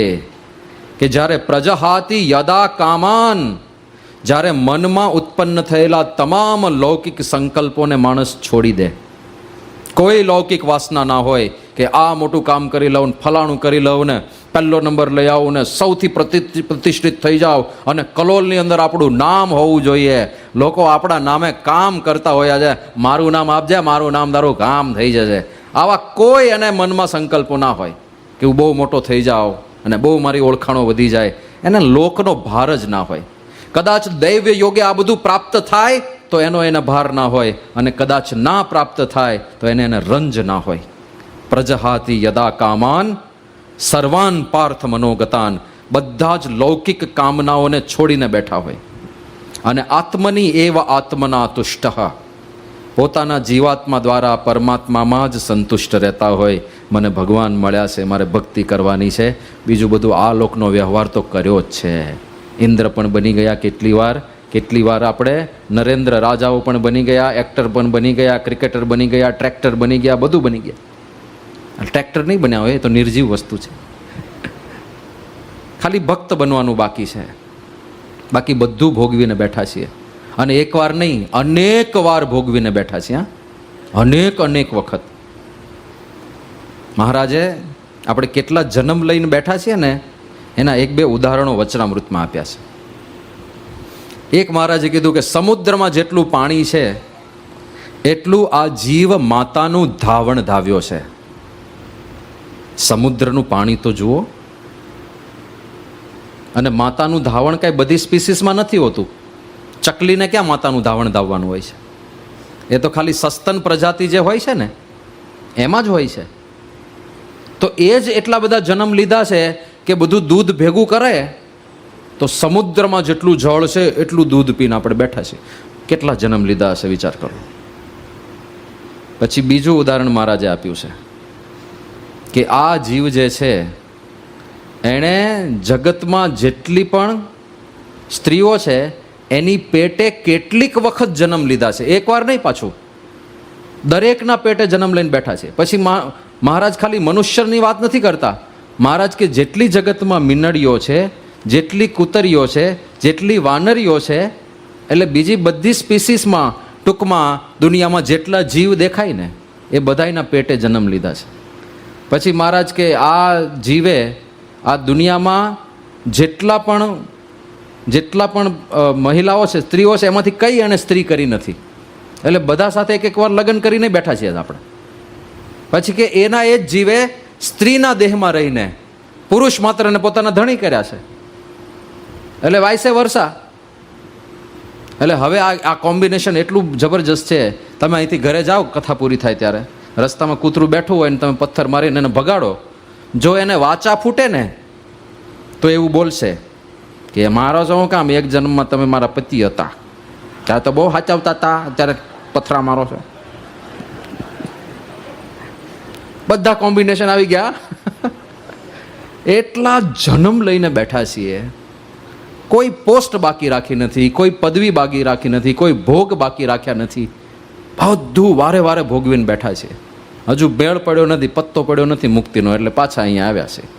પાછા મનુષ્ય શરીરમાં ભગવાને મોકલ્યા છે. I am giving you one more chance. હવે આ વખતે હીરો ઘોઘે જઈ આવ્યો અને ડેલે હાથ દઈ આવ્યો ના થાય. આ વખતે હું જવાબ માંગુ તો કંઈક પ્રોપર જવાબ આપજો કે પ્રભુ બહુ ભક્તિ કરી, થોડા સ્વભાવ રહી ગયા છે, હવે એટલી તો દયા કરો, કાઢી નાખો. હા વાંધો નહીં, લો ફટાક દઈને કાઢી નાખશે. મહારાજે ઉદાહરણ આપ્યું છે કે કદાચ જીવનના અંત સુધી સ્વભાવ નહીં ટળે તો સૂર્યના લોકમાં લઈ જઈશું અને ત્યાં વાસના બાળી નાખશું, શુદ્ધ કરીને અક્ષરધામની અંદર લઈ જશું. પણ જે મારા કહેવાયા છે એમાં તલ માત્ર કસર નથી રાખી. તો પરબ્રહ્મના સંકલ્પના અંતર્ગત આપણે બધા આવી ગયા, એમની છત્ર છાયામાં આપણે બધા બેસી ગયા. કેટલી મોટી વાત કહેવાય. ખરેખર ભાગ્યની વાત છે. આ સત્સંગ આપણને પ્રાપ્ત થયો, ખરેખર સમજાય તો પેલું તરખડીના સોના જેવું છે. આ વાત કોઈના પેટમાં પચે નહીં એટલી મોટી વસ્તુ આપણને મળી ગઈ છે. પણ અહીંયા આગળ સ્વામી એવું કહે છે કે સર્વ દોષના નાશ માટે અને બ્રહ્મ સ્થિતિની પ્રાપ્તિ માટે. તો બ્રાહ્મી સ્થિતિનું લક્ષણ કીધું, પ્રજહાતિ યદા કામાન સર્વાન પાર્થ મનોગતાન. મનમાં ઉત્પન્ન થતા બધા જ લૌકિક સંકલ્પોને છોડી દે. અને કોઈ લૌકિક વાસના ના હોય. આ જોઈ લઉં, આ ખાઈ લઉં, આવો મોટો બની જાઉં, લોકો મને પૂછે, કાંઈ જ એને ઈચ્છા ના હોય. લોકનો ભાર જ ના હોય. આત્મની એવ આત્મના તુષ્ટ. પછી બીજું એક લક્ષણ કીધું છે, દુઃખેષુ અનુદ્વિગ્ન મનાહ સુખેષુ વિગત સ્પૃહ વીત રાગ ભય ક્રોધ સ્થિત ધીર મુનિરુચ્યતે. એ દુઃખની અંદર ક્યારેય ઉદ્વેગ ના પામે અને સુખમાં ક્યારેય એને સ્પૃહા ના હોય. લૌકિક સુખ દુઃખની વાત છે. પરમાત્માનું સુખ, ગુરુનું સુખ, મહિમાનું સુખ એ વાત જુદી છે. પણ લૌકિક વિષયોનું સુખ, સુખ અને દુઃખની વ્યાખ્યા કરી છે ન્યાયશાસ્ત્રએ. પ્રતિકૂલમ વેદનીયમ દુઃખમ, અનુકૂલ વેદનીયમ સુખમ. આપણી ઇન્દ્રિયોને અનુકૂળ જે હોય એવી સંવેદના એ સુખ આપે, પ્રતિકૂળ હોય એવી સંવેદના દુઃખ આપે. કમ્પેરેટિવલી જુદું જુદું પણ હોઈ શકે. તમારા માટે જે દુઃખરૂપ હોય એ કોકના માટે પરમ સુખરૂપ હોય. તમે જોયા છે ને અમુક ગરીબ લોકો, કોઈકે ભોજન અધૂરું નાખી દીધું હોય તો તમારા માટે ઉચ્છિષ્ટ છે, નાખી દેવા યોગ્ય છે, એના માટે ફિસ્ટ છે. એ તો બધા આનંદથી ખાતા હોય કે આજે આપણને મિષ્ટાન મળ્યું, જે તમે નાખી દીધું છે. એમાંય પાછી કમ્પેરિઝન છે, એમાંય માનસિકતા ઉપર જાય છે બધું. પણ લૌકિક સુખ દુઃખમાં દુઃખેશુ અનુદ્વિગ્ન મનાહ, દુઃખમાં એમને ક્યારેય ઉદ્વેગ ના થાય અને સુખમાં ક્યારેય એમને આસક્તિ ના થાય. લૌકિક સુખમાં ક્યારેય નહીં, એ અલિપ્ત રહેતા હોય. વીત રાગ ભય ક્રોધ. રાગ, ભય અને ક્રોધ એ ત્રણને ઓળંગીને બેઠા હોય. દુઃખી આપણને રાગ કરે છે, રાગ આસક્તિ, એ જ તો દુઃખી કરે છે. આસક્તિ હોય એટલે અપેક્ષાઓ બંધાય, ઈચ્છાઓ થાય, અને ઈચ્છાઓ પૂરી ના થાય ત્યારે દુઃખ થાય. જ્યારે દુઃખ થયું, જ્યારે લેશ પણ દુઃખની અનુભૂતિ થાય ત્યારે થોડો વિચાર કરજો, તમારી કોઈક ઈચ્છા પૂરી નથી થઈ એટલે જ દુઃખ થાય છે. કારણમાં એ જ આવશે. વિદ્યાર્થી ઉદાસ છે, કેમ બેટા ઉદાસ છે? યાર 90% ધાર્યા હતા અને 85 જ આવ્યા, ઈચ્છા પૂરી ના થઈ. પણ જેને 60 ધાર્યા હોય ને 75 આવ્યા હોય તો એ પાર્ટી આપીને બેઠો હોય. પેલો 85 વાળો દુઃખી હોય કે 90 ને બદલે 85 આવ્યા, અને 75 વાળો પાર્ટી આપે કે 60 ને બદલે 75 આવ્યા. તો ઈચ્છાથી ઓછું મળે, ઈચ્છા પૂરી ના થાય, પ્રતિકૂળ વેદ નિયમ, ત્યારે દુઃખ થતું હોય છે. રાગને લીધે દુઃખ થાય, ઈચ્છાઓને લીધે દુઃખ થાય. તમારી ઈચ્છા હોય કે અમારું ધર્મપત્ની થોડું આ પ્રકારનું આચરણ કરે તો સારું, થોડો સુધારો કરી લે તો સારું. ધર્મપત્નીને હોય કે અમારા પતિદેવ થોડો સુધારો કરી લે તો સારું. એ બધી ઈચ્છાઓ પૂરી થવાની જ નથી, થવાની જ નથી. કારણ કે તમે તમારામાં સુધારો કરી શકો છો, પહેલાં એ કહો. નહીં તો તમે બીજાનામાં શું કામ સુધારો ઈચ્છો છો? જ્યાં આપણો કંટ્રોલ છે, આપણા શરીર ઉપર તો આપણો પૂરેપૂરો કંટ્રોલ છે કે નહીં? હું સ્વામિનારાયણ ભગવાનની જય એમ બોલાવું અને તમે બધા જય બોલો, કોઈનાથી ભૂલમાં નરેન્દ્ર મોદી એવું બોલાય જાય જયને બદલે? ના, આપણી જીભ ઉપર આપણો ફૂલ કમાન્ડ છે. આપણે જે ધારીએ એ જ બોલીએ. બરાબર છે કે નહીં? અરે તમારા શરીર ઉપર તમારો કમાન્ડ છે, છતાંય તમે એમ કહો કે મારાથી બોલાઈ ગયો, મારે નહોતું બોલવું. લે, આવું તો કેવી રીતે બને ભાઈ? નહોતું બોલવું ને બોલાઈ ગયું?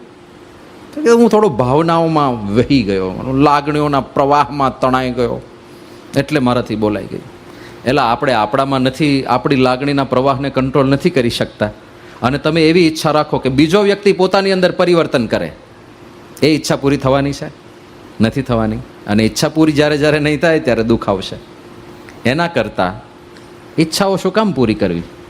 જેવા છે એવા સ્વીકારી લો. જેવા છે એવા આપણા જ છે તો સ્વીકારી લો. સ્વીકારી લો તો દુઃખ જ નથી. આ રાગ ને આસક્તિ ને ઈચ્છાઓ એ બધું જે છે ને, કે અહીંયા આ થાય, અહીંયા આ થાય, આટલો સુધારો આમને કરવો જોઈએ, ફલાણો સુધારો આપણો, એને બધી ખબર પડે.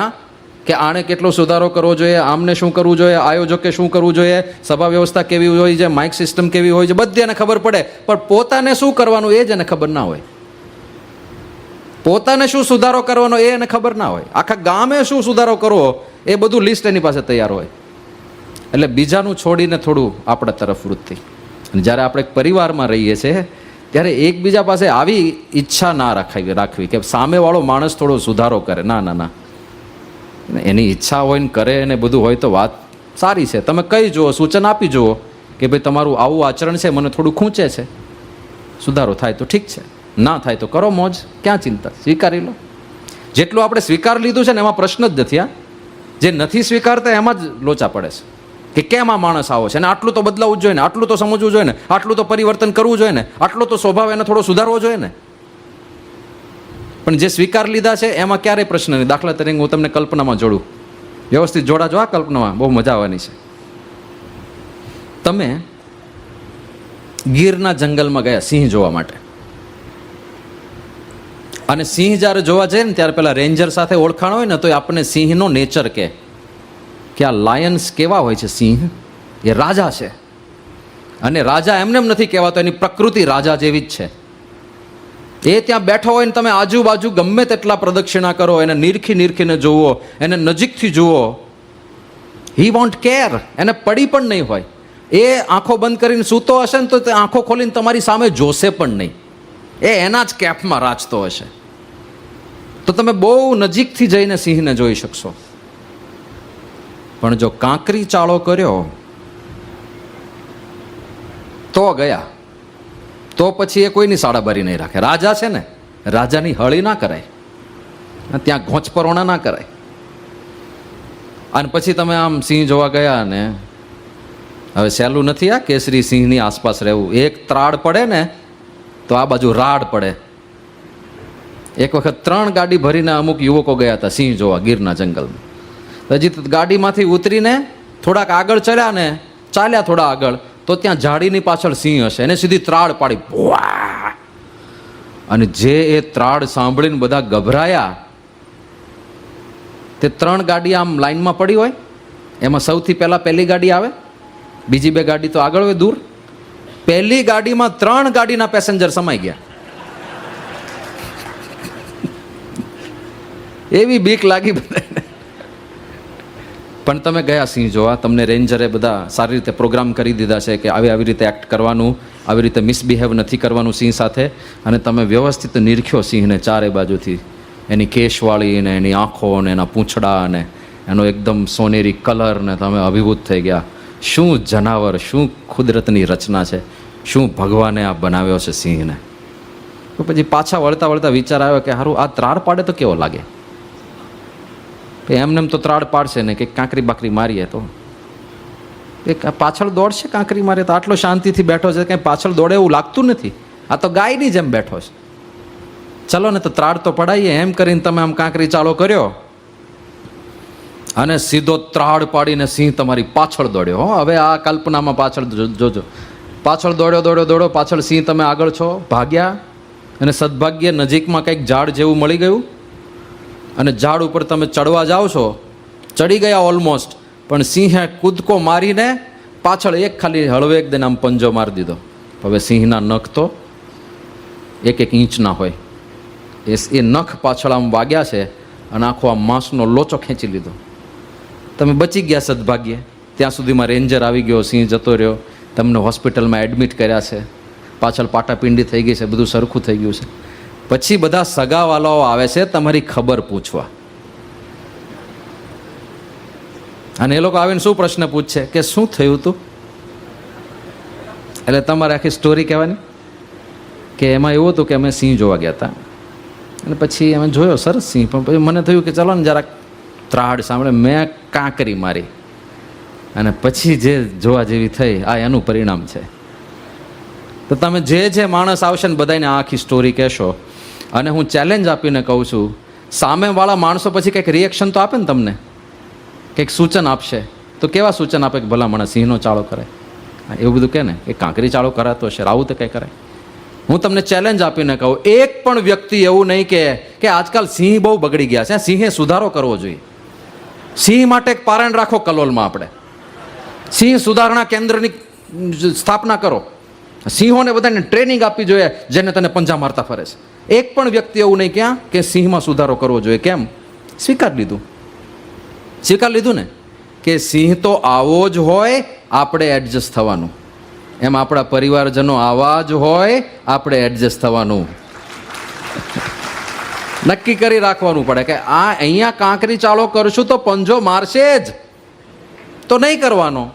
અનુભવ થઈ ગયો છે ને પહેલાં કે આ દુખતી નસ છે, એ દબાવશું તો સામે કંઈક ફૂંફાડા મારવાના જ છે, તો નહીં દબાવવાની દુખતી નસ, સાવધ રહેવાનું. એટલું શું, પણ અલ્ટિમેટલી તો ઈચ્છાઓ આપણને દુઃખી કરે છે, રાગ આપણને દુઃખી કરે છે. એ ઈચ્છાઓ જેટલી આપણે ઓછી કરીએ, જેટલું સ્વીકારતા થઈએ લોકોને, લોકો બદલાય એવી ઈચ્છાઓ ના રાખીએ. આપણા જ પરિવારજનો છે, એમની જ વચ્ચે આખી જિંદગી પૂરી કરવાની છે. આમ જુઓ ને તો આપણે જીવનમાં મેક્સિમમ 80થી 100 જણ સાથે સારા સંબંધો હશે. હું 80થી 100નો આંકડો બહુ વધારે બોલું છું, એક્ઝેજરેટ કરીને બોલું છું. સારા સંબંધ કોને કહેવાય કે તમે બીમાર પડો અને એને ચિંતા થાય, એ બીમાર પડે ને તમને ચિંતા થાય, એને આપણે સારો હેલ્ધી સંબંધ કહીએ. એવા સંબંધો કેટલા લોકો પાસે, તમે મનોમન લિસ્ટ બનાવો, કદાચ 5થી 12 આંકડોય નહીં જાય, 5થી 12 આંકડો નહીં જાય. તો એટલા લોકોની વચ્ચે જીવવાનું છે, અને ત્યાં નાની નાની અદાવત રાખીએ, ત્યાં નાની નાની ફરિયાદો રાખીએ, ત્યાં એનાથી 5-10 વર્ષ પહેલાં નાની ભૂલ થઈ ગઈ હોય અને એ આપણે મનમાં રાખીને ઉદ્વિગ્ન થયા કરીએ, તો એ ક્યાં પ્રૌઢતા છે, એ ક્યાં સમજણ છે, એ ક્યાં જ્ઞાન છે? સ્વીકારી લેવાનું ને, જે થયું તે હવે આપણા જ છે, જેવા છે એવા આપણા છે. અને આપણા જ જ્યારે છે ત્યારે જેવા છે એવા મને સ્વીકાર્ય છે, મને માન્ય છે, મારે નિભાવવા છે, મારે સારી રીતે એમની સાથે રહેવું છે. 5 જણ સાથે સારા સંબંધ રાખવાના, 10 જણ સાથે સારા સંબંધ રાખવાના. તો આ તો ઈચ્છામાંથી એક ફાંટામાં આપણે ઘૂસી ગયા. પણ વીત રાગ ભય ક્રોધ, રાગ નથી હોતો, અને રાગ નથી એટલે કોઈ જગ્યાએ એમને અપેક્ષા બંધાતી નથી. આ રાગ શૂન્યતા કેવી વસ્તુ છે? શ્રીજી મહારાજે, મહંત સાહેબ મહારાજે આમાં લખ્યું કે જે વૈરાગ્ય છે ને, વૈરાગ્ય એ ભગવાનની ભક્તિમાં ખૂબ ઉપયોગી સાધન છે. એવો સત્સંગ દીક્ષામાં શ્લોક આવે છે.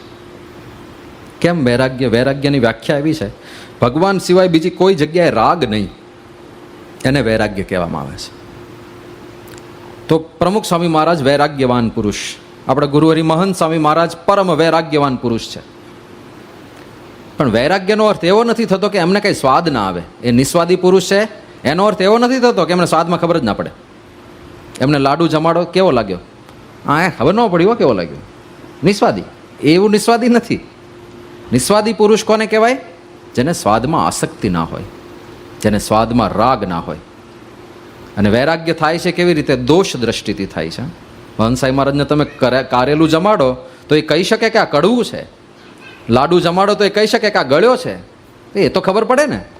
કોઈક વસ્તુમાં કંઈક ખામી હોય ને પૂછો કે સ્વામી આમાં કંઈ સુધારો છે, તો કહેશે આપણને કે ભાઈ આમાં થોડું મીઠું હજી વધારે નાખવા જેવું છે, આ થોડું વધારે તીખું થઈ ગયું છે, આ થોડું વધારે ગળ્યું થઈ ગયું છે. તો એ તો બધી ખબર પડે એમને. પ્રમુખ સ્વામી મહારાજે કેટલી વાર સૂચનોય આપેલા છે. જ્યારે હરિભક્તોની રસોઈ બની હોય અને એ જોવે કે આ રીતે બની છે, સ્વામી કે આ નહીં, આવી રીતે બનાવો તો વધારે સારી બનશે. તો એ બધી જ અમને ખબર પડે. એક વખત તો એક મહેસૂબ આવ્યો, સ્વામી એક ટુકડો ચાખ્યો અને સ્વામીએ કહ્યું કે આમાં કંઈક પ્રશ્ન છે. તો મોટા મોટા ભંડારી સંતો હાજર હતા, એમને બોલાયા, બધાએ ચખાડ્યો કે શું? હા કે કંઈક પ્રશ્ન છે પણ પકડાતું નથી, શું પ્રશ્ન છે? બીજાએ ચાખ્યો, હા કે કંઈક પ્રશ્ન તો છે પણ પકડાતું નથી, શું પ્રશ્ન છે? પછી છેલ્લે કોઈને ના પકડાયું ત્યારે કહ્યું, સ્વામી કે ઘી છે ને એ ઘી થોડું બળી ગયેલું વપરાયું છે એટલે આવી સ્મેલ આવે છે. અને જ્યારે તપાસ કરી ત્યારે એક્ઝેક્ટ એ જ કારણ નીકળ્યું. તો બધી જ ખબર પડે એમને, પણ એમને આસક્તિ ના હોય, આસક્તિ ના હોય. એ દોષ દ્રષ્ટિને લીધે એનું મનન ચિંતન એમને ના થાય. દોષ દ્રષ્ટિ કેવી હોય? મહારાજે દોષની સેડ એવો શબ્દ વાપર્યો છે વચનામૃતમાં, કે દોષની સેડ એવી હોય ને કે વિષયની આસક્તિની આર પાર નીકળીને આપણને એનાથી જુદા પાડી દે, વિરક્ત કરી દે. ઉદાહરણથી સમજીએ.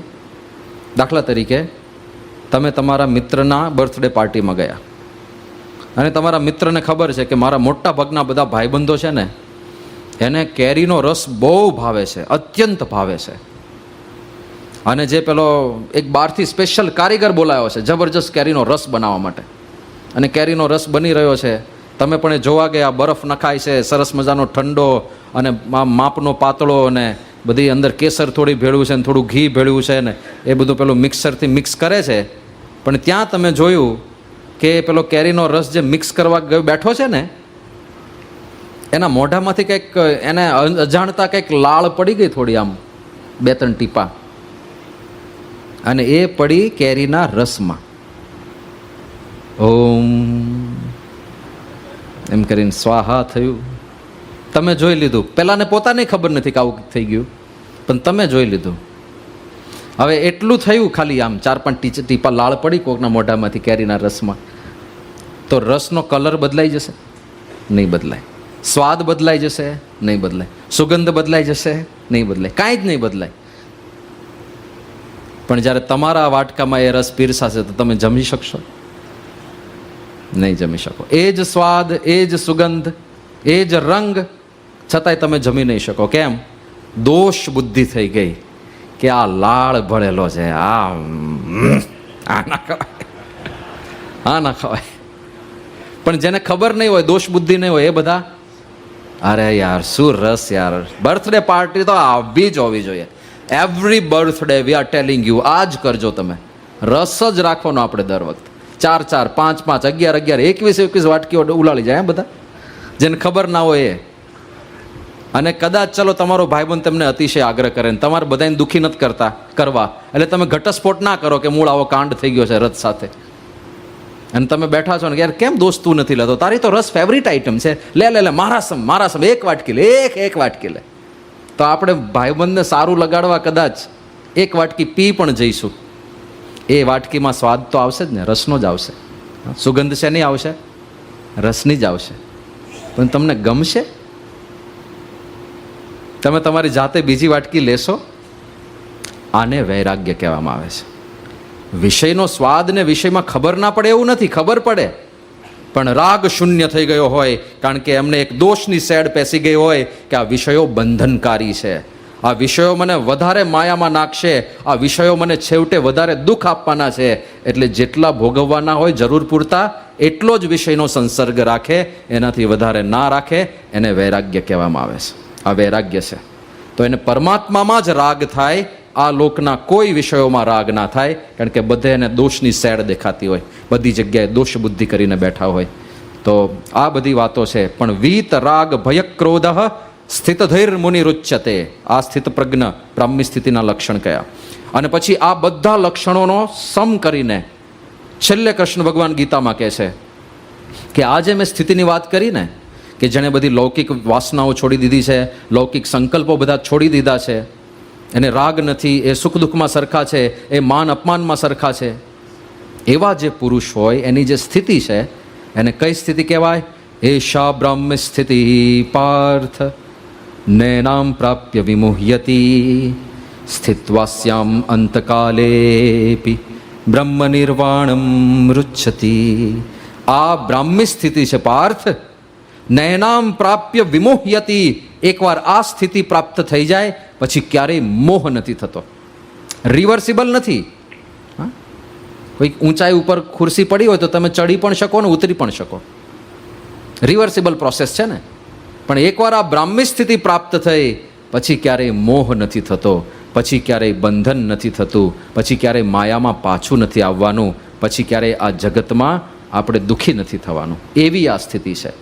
એષા બ્રાહ્મી સ્થિતિ પાર્થ ન એનામ પ્રાપ્ય વિમુહ્યતિ.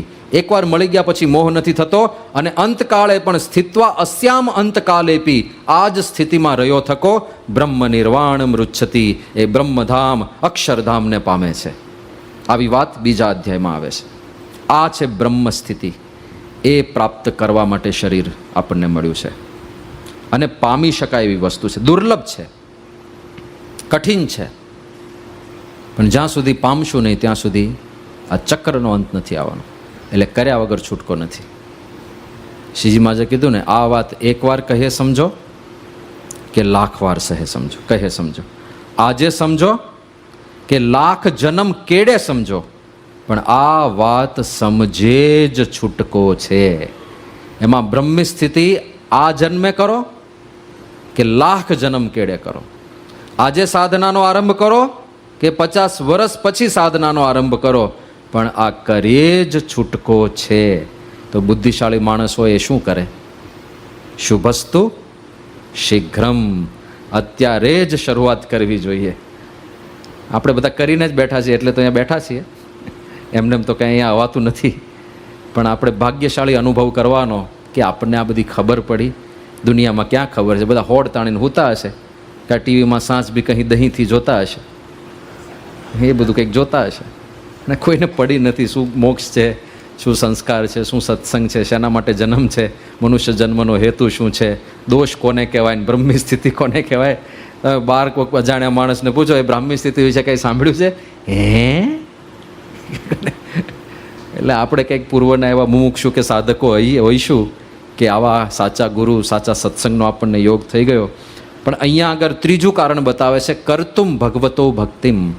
ભગવાનની ભક્તિ કરવા માટે આપણને આ મનુષ્ય શરીર પ્રાપ્ત થયું છે, અને બધું અહીંયા થાય છે.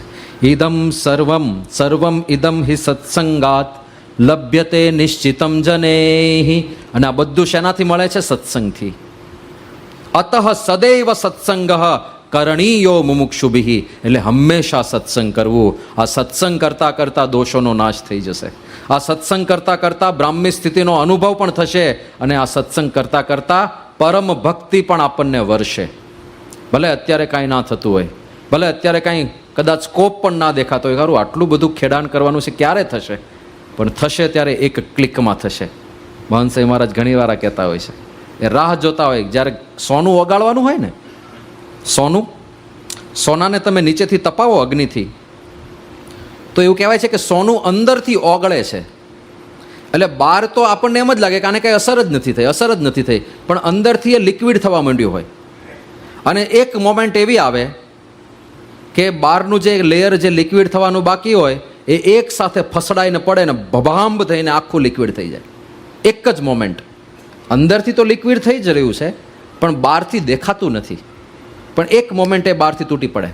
એમ જ્યારથી આપણે સત્સંગમાં આવ્યા ત્યારથી અંદરથી ટ્રાન્સફોર્મેશન ચાલુ થઈ ગયું છે. અંદરથી પરિવર્તન ધીરે ધીરે ધીરે ધીરે થવા જ લાગ્યું છે. શબ્દોની અસર થાય છે, આપણી સાધનાની અસર થાય છે, આપણે જે કંઈ આરતી અષ્ટક કરીએ છીએ, સ્વામિનારાયણ મહામંત્રનું જાપ કરીએ છીએ, એ બધાની અસર થાય છે. દેખાતી નથી, વાત જુદી છે. એક મોમેન્ટ એવી આવશે જ્યારે પીક પોઈન્ટ આવશે ત્યારે એક સાથે ધરારા કરીને બધું નષ્ટ થઈ જશે. અને એ ઉદાહરણ, એ દ્રષ્ટાંત ગુણાતીતાનંદ સ્વામીએ આપણને આપ્યું છે કે હમણાં તો ભગવાનમાં જોડાવું અઘરું પડે છે, ને પછી ભગવાનમાંથી ઉખડવું અઘરું પડશે. આ સ્થિતિ આપણી સત્સંગ કરતાં કરતાં થવાની છે. સર્વમ ઇદમ હિ સત્સંગાત લભ્યતે નિશ્ચિતમ જનૈ. અને એવો અનુભવ કેટલા બધા હરિભક્તોએ કર્યો છે. ગુણાતીતાનંદ સ્વામીના વખતમાં એક કામરોલ નામનું ગામ હતું નજીકમાં, જુનાગઢ પાસે. ગુણાતીતાનંદ સ્વામી જુનાગઢ રહ્યા વર્ષો સુધી. અને એમાં દાજીભાઈ દરબાર કરીને એક ત્યાંના દરબાર હતા.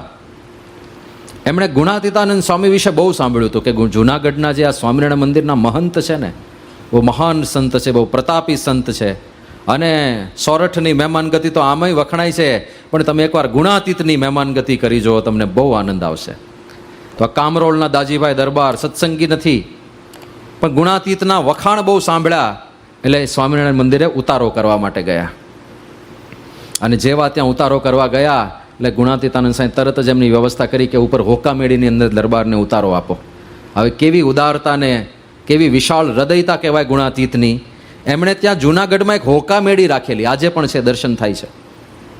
કે કોઈક વ્યક્તિ અહીંયા આવ્યો હોય અને એ વ્યસન કરતો હોય, હોકો પીતો હોય, હવે સત્સંગીઓ સાથે એને ઉતારો આપે તો આપણે તો પાછા એટલા સ્ટોન્ચ ને હોકો પીવે, અત્યારે કે હોકો પીવે, આપણાથી સહન ના થાય. તો ભાઈ આ તો હોસ્પિટલ છે, આમાં તો બધા બીમાર જ આવ્યા હોય ને, એને તમે એન્ટ્રી આપશો તો ક્યારેક હોકો મૂકશે, પણ એ આવતા ભેગા તમે તિરસ્કાર એ હોકાવાળા નહીં, આમાં હકોવાળા નથી, કોઈ હોકાવાળા નહીં, તો બિચારા છોડશે ક્યારે? તો એ આવશે તો જ છોડશે ને. તો ગુણાતીતાનંદ સ્વામીની વિશાળ હૃદયતા હતી, સંકુચિત માનસ નહોતું કે હોકા મેળી રાખી હતી કે જે હોકો પીનારા હોય, એના બંધાણી હોય તો એને ઉતારો જુદો આપવો હોય, જેથી સત્સંગીને ક્લેશ ના થાય અને અંદર અંદર પછી ટસલો ના થાય. પણ ત્યાં એમને ઉતારો આપી રાખ્યો. અને દરબાર ઘોડો લઈને આવ્યા હતા, તો ઘોડશાળમાં સેવકોને કીધું કે આ ઘોડો ઘોડશાળમાં લઈ જાઓ અને ઘોડાને વ્યવસ્થિત પાવરો ચડાવો, એની જમવાની ભોજનની બધી વ્યવસ્થા કરો. અને આ બધું જે રીતે ગુણાતીતાનંદ સામે કર્યું, કામરોળના દાજીભાઈ દરબાર વાહ પોકારી ગયા. આ હા હા, જે ગુણાતીતની મહેમાનગતિ માટે સાંભળ્યા હતા, વખાણ સાંભળ્યા હતા, એની પ્રશંસા સાંભળી હતી, એવા જ આ ગુણાતીત છે. તો હજી તો લૌકિક વ્યવહાર જોઈને રાજી થયા, સૌમ્ય મુખારવિંદ જોઈને આકર્ષણ થયું, દિવ્યતાની અનુભૂતિ થઈ. અને ગુણાતીતાનંદ સ્વામીએ બહુ જ સૌમ્ય સ્વરૂપમાં પૂછ્યું કે દરબાર ગુરુ કર્યા છે? ત્યારે દરબારે એકદમ પ્રામાણિકતાથી કીધું કે ના મહારાજ, ગુરુ હજી કર્યા તો નથી, પણ હું એવા ગુરુ ગોતું છું. હજી ગુરુ નથી કર્યા? તો કે બાપુ એવું છે ને, આ તો હું જેને ગુરુ કરવા જાઉં એ 2 બકરા ને 2 દારૂના શીશા માગે છે. એ કે એ બધું તો અમે કરીએ છીએ, તો એ ગુરુમાં અમારામાં ફેર હું, એ અમારું શું રૂડું કરે? અને ત્યારે ગુણાતીતાનંદ સ્વામી કીધું કે જુઓ દરબાર, અમે તો એવું કશું માગતા નથી, અમે તો લોકોને પંચ વર્તમાન પડાવીએ છીએ. દારૂ, માટી, ચોરી, અવેરી, વટલવું નહીં, વટલાવવું નહીં, આ પંચ વર્તમાન પડાવીએ છીએ અને ભગવાન સ્વામિનારાયણનું ભજન કરાવીએ છીએ, અમારે બીજું કાંઈ જોઈતું નથી. અને આવું જ્યારે કહ્યું અને પછી પૂછ્યું કે દરબાર સત્સંગી થશો, કંઠી પહેરશો? ત્યારે દરબાર બહુ પ્રામાણિકતાથી બોલ્યા. એમણે કીધું સ્વામી, આ તમે જે પંચવર્તમાનની જે વાત કરી ને, એમાં તો દારૂ એ હું બંધ કરી દઉં, માટી માંસ ખાવાનું પણ હું બંધ કરી દઉં, ચલો આ 2 હું બંધ કરી દઈશ. ચોરી હું કરતો નથી, ચોરી કરવી પડે એવા અમારા દિવસો નથી, હું ચોરી ક્યારેય કરતો નથી. વટલાવવું એમાંય હું પડીશ નહીં. પણ આ જે વ્યભિચાર મુક્તિની તમે વાત કરીને સ્વામી, એ મારા માટે બહુ કઠણ છે. કારણ કે શરીરનું બળ વૃદ્ધિને પામે અને વધારે ભોગવાય, એટલા માટે મેં યુવા અવસ્થામાં તાંબાની ભસ્મ બહુ ખાધી છે. આ બધા આયુર્વેદિક ઉપચારો છે શક્તિ વધારવા માટેના, કે યુવા અવસ્થામાં મેં તાંબાની ભસ્મ બહુ ખાધી છે અને ચકલાની જીભો કાપીને ખાધી છે. અને એને લીધે શરીરમાં કામાશક્તિ એટલી વધી ગઈ છે, એ સ્વામી મારાથી આ વ્યભિચારવાળો નિયમ નહીં પડાય એવું મને લાગે છે. પણ દરબાર જે નિષ્કપટપણે ગુણાતીતાનંદ સ્વામી સામે પોતાનું જીવન ખુલ્લું કરી દીધું, એકદમ પ્રામાણિકતાથી, સાચી ભાવનાથી. ગુણાતીતાનંદ સ્વામી એટલા રાજી થઈ ગયા, એમણે કીધું દરબાર 4 વર્તમાન તમે પાળજો, 5મું વર્તમાન અમે તમને પડાવીશું. અને એ જ વખતે ગુણાતીતાનંદ સ્વામી પોતાના ગળામાંથી માળા કાઢીને આપી કે આ માળા પકડો, સ્વામિનારાયણ સ્વામિનારાયણ જપતા જપતા અમારી આંખ સામે આંખ મેળવીને 5 માળા ખાલી કરો. અને દાજીભાઈ દરબારે 5 માળા કરી ગુણાતીતાનંદ સ્વામીની આંખોમાં જોઈને દ્રષ્ટિ દ્વારે ગુણાતીતાનંદ સ્વામી આખી કામના વાસના ખેંચી લીધી, સંપૂર્ણ નિર્દોષ કરી મૂક્યા. અને પછી ઘરે ગયા, એટલા શાંત થઈને ઘરે ગયા, દ્રઢ નિષ્ઠાવાન સત્સંગી થઈને ઘરે ગયા. અને પછી કામરોલના એ દાજીભાઈ દરબાર કહેતા, એમનો ખોરાક એવો ને એવો જ હતો. અને ખોરાકને અને કામ વાસનાને સીધો સંબંધ છે. વધારે ખોરાક તો વધારે બળ, ને વધારે બળ તો વધારે જોર. તો રોજ 5 શેર દૂધમાં 1 શેર સાકર ઘોળીને કઢીને પી જાય. 5 શેર દૂધ એટલે 2.5 લીટર દૂધ થયું. એમાં 500 ગ્રામ સાકર નાખવાની અને એને ગરમ કરીને જાડો પેલો દૂધપાક જેવું બને ને એવું રોજ ખાય. અને 2 શેર લોટની પૂરી ખાઈ જાય. 2 શેર લોટ એટલે 1 કિલો લોટ થયો. 1 કિલો લોટમાં આખું કુટુંબ 3 વાર જમી લે. એટલા લોટની પૂરી એકલા ખાઈ જાય. આટલો આહાર હતો, પણ છતાંય ગુણાતીતે કામ ખેંચી લીધો તો આટલું ખાધા પછી પણ કામરોળના દાજીભાઈ દરબારને ક્યારેય સપનામાં પણ કામનો સંકલ્પ નહોતો ઉઠતો. આ ગુણાતીતની તાકાત છે. નાશાય સર્વ દોષાણામ બ્રહ્મ સ્થિતે રવાપ્તયે. દોષોનો નાશ થઈ જાય એવો આ સત્સંગ છે. કેવા કેવા સત્સંગીઓ!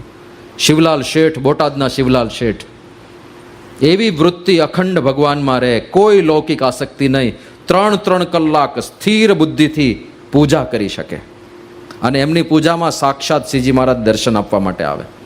એમની પૂજાના દર્શન કરવા બધા હરિભક્તો બેસે કે એ પૂજામાં ભગવાનના દર્શન થાય છે. કેવી સ્થિતિ કરાવી હશે! દોષ માત્રનો નાશ કરી નાખે એવો આ અદ્ભુત દિવ્ય સત્સંગ છે. ધરમપુર પાસે નાની વહિયાળ ગામ છે. ત્યાં એક રમણભાઈ પટેલ કરીને વનવાસી હરિભક્ત હતા. થોડા સમય પહેલા જ ધામમાં ગયા, ગયા વર્ષે ધામમાં ગયા.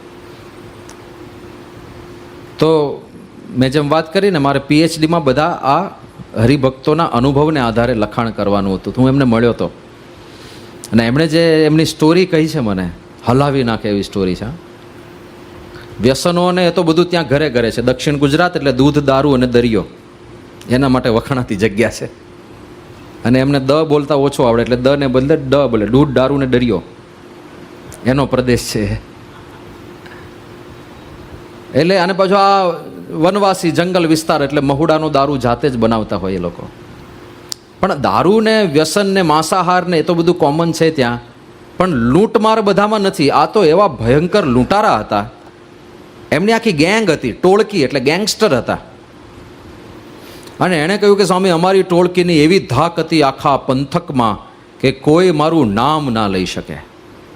કે અહીંયા હાટવાડો ભરાય. હાટવાડો એટલે બજાર ભરાતું હશે સમયે સમયે, જેમાં બધા વેપારીઓ પોતપોતાની દુકાન ખોલે ને બધા એકસાથે માર્કેટ જેવું હોય ત્યાંથી કંઈક ખરીદી કરી શકે.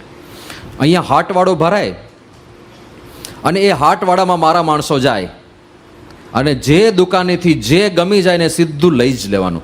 ગાડું લઈને જવાનું અને સીધું ગાડામાં ભરી દેવાનું. પૈસા આપવાની વાત નહીં. કોઈ પૈસા માગે તો એટલું જ બોલવાનું, રમણભાઈએ મોકલ્યા છે, પૂરું થઈ ગયું. કોઈની તાકાત નહીં કે પૈસો માગી શકે.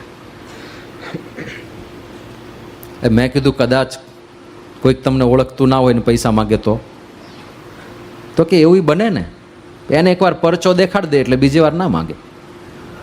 મેં કીધું શું પરચો દેખાડો? તો કે એક વખત 2 દુકાનવાળાએ ના પાડી કે અમે નહીં આપીએ. માછલા વેચતા હતા, માછલા, બૂમટા, રેવટા આવા બધા શબ્દો બોલતા હતા. આ બધી જે દરિયામાં જીવો પ્રાપ્ત થાય ને જે ખાતા હોય એના બધા નામ હશે. બહુ ડિટેલમાં નહોતો ઉતર્યો કારણ કે આ વિષયમાં કંઈ રસ પડે એવું છે નહીં. તો કે એ બધું લેવા ગયા અને પેલા એ ના પાડી. તો કે મારા માણસો તો શું કરે, ખાલી એનો દુકાન નંબર ને નામ લખીને આવી જાય મારી પાસે. બાકીનું કામ બીજી ગેંગનું હોય. તાડન કરવું, મારવા, જોડવા એ બધું કામ માટે જુદી ગેંગ હોય. પછી ગેંગને મોકલી અને કે અમે કંઈ જાજુ કંઈ કોઈને મારવા જોડવા માટે નહોતા ગયા, પણ અહીંયા અમારે જંગલ પ્રદેશમાં એક ઘાસ થાય છે, કવચ કહે છે એને. અને એ જો ઘસે ને, એ ઘસે તો કીડી ચટકા ભરતી હોય ને એવી ખજવાળ આવે. અને એવી ખજવાળ આવે પછી 8-8 કલાક સુધી એ ખજવાળ આવે. એવી ખજવાળ આવે કે રહેવાય નહીં, માણસ ચામડી છોલી નાખે એટલું ખજવાળ. અને જો શાંતિ જોઈતી હોય ને તો એને ઠંડા પાણીમાં પડ્યા રહેવું પડે 2-3 કલાક, તો શાંતિ થાય.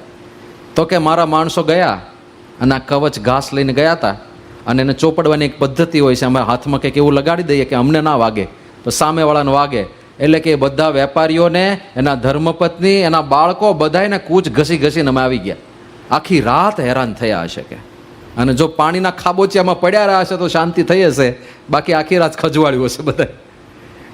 એ કે પછી મારા માણસો જાય ને તો કાંઈ ચૂપચાપ બધું મૂકી દે ગાડામાં સામેથી, લો ને આ લેતા જાઓ, અરે આ રમણભાઈ માટે લેતા જાઓ, લેતા જાઓ, સામેથી બધું આપવા માટે. આવો ચારે બાજુ પ્રભાવ પાથર્યો હતો, નેગેટિવ પ્રભાવ. એ ક્યારે પડે? જ્યારે કંઈક એવા કામ કર્યા હોય ત્યારે જ ને.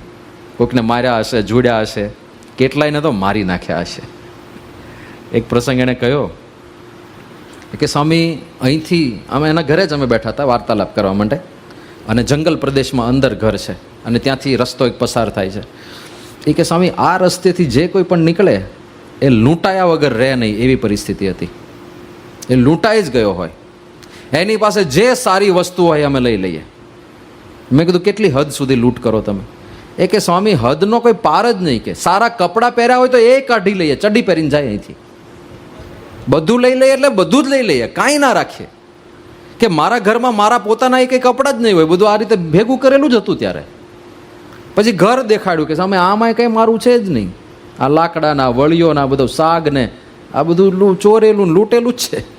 મેં કીધું આ તો શાકના લાકડાનું બધું બનેલું છે. કે હા, કે બધું લૂંટેલું, જંગલમાંથી ઉપાડી લાવ્યા હોય કોઈને પૂછ્યા વગર, જે દેખાય આપણું, કોઈને પૂછવાનું નહીં. અને કે સ્વામી ક્રૂરતા એવી હતી, એક વખત અહીંથી ગાડું લઈને 2 ગાડામાં 2 ભાઈઓ જતા હતા, અને હોળીનો સમય હતો, એટલે અમે હોળીના બાને પૈસા માંગતા હતા બધા પાસે. હોળી છે, હોળી છે, લાવો ફાળો આપો, ફાળો આપો, એમ કરીને પૈસા ભેગા કરતા હતા.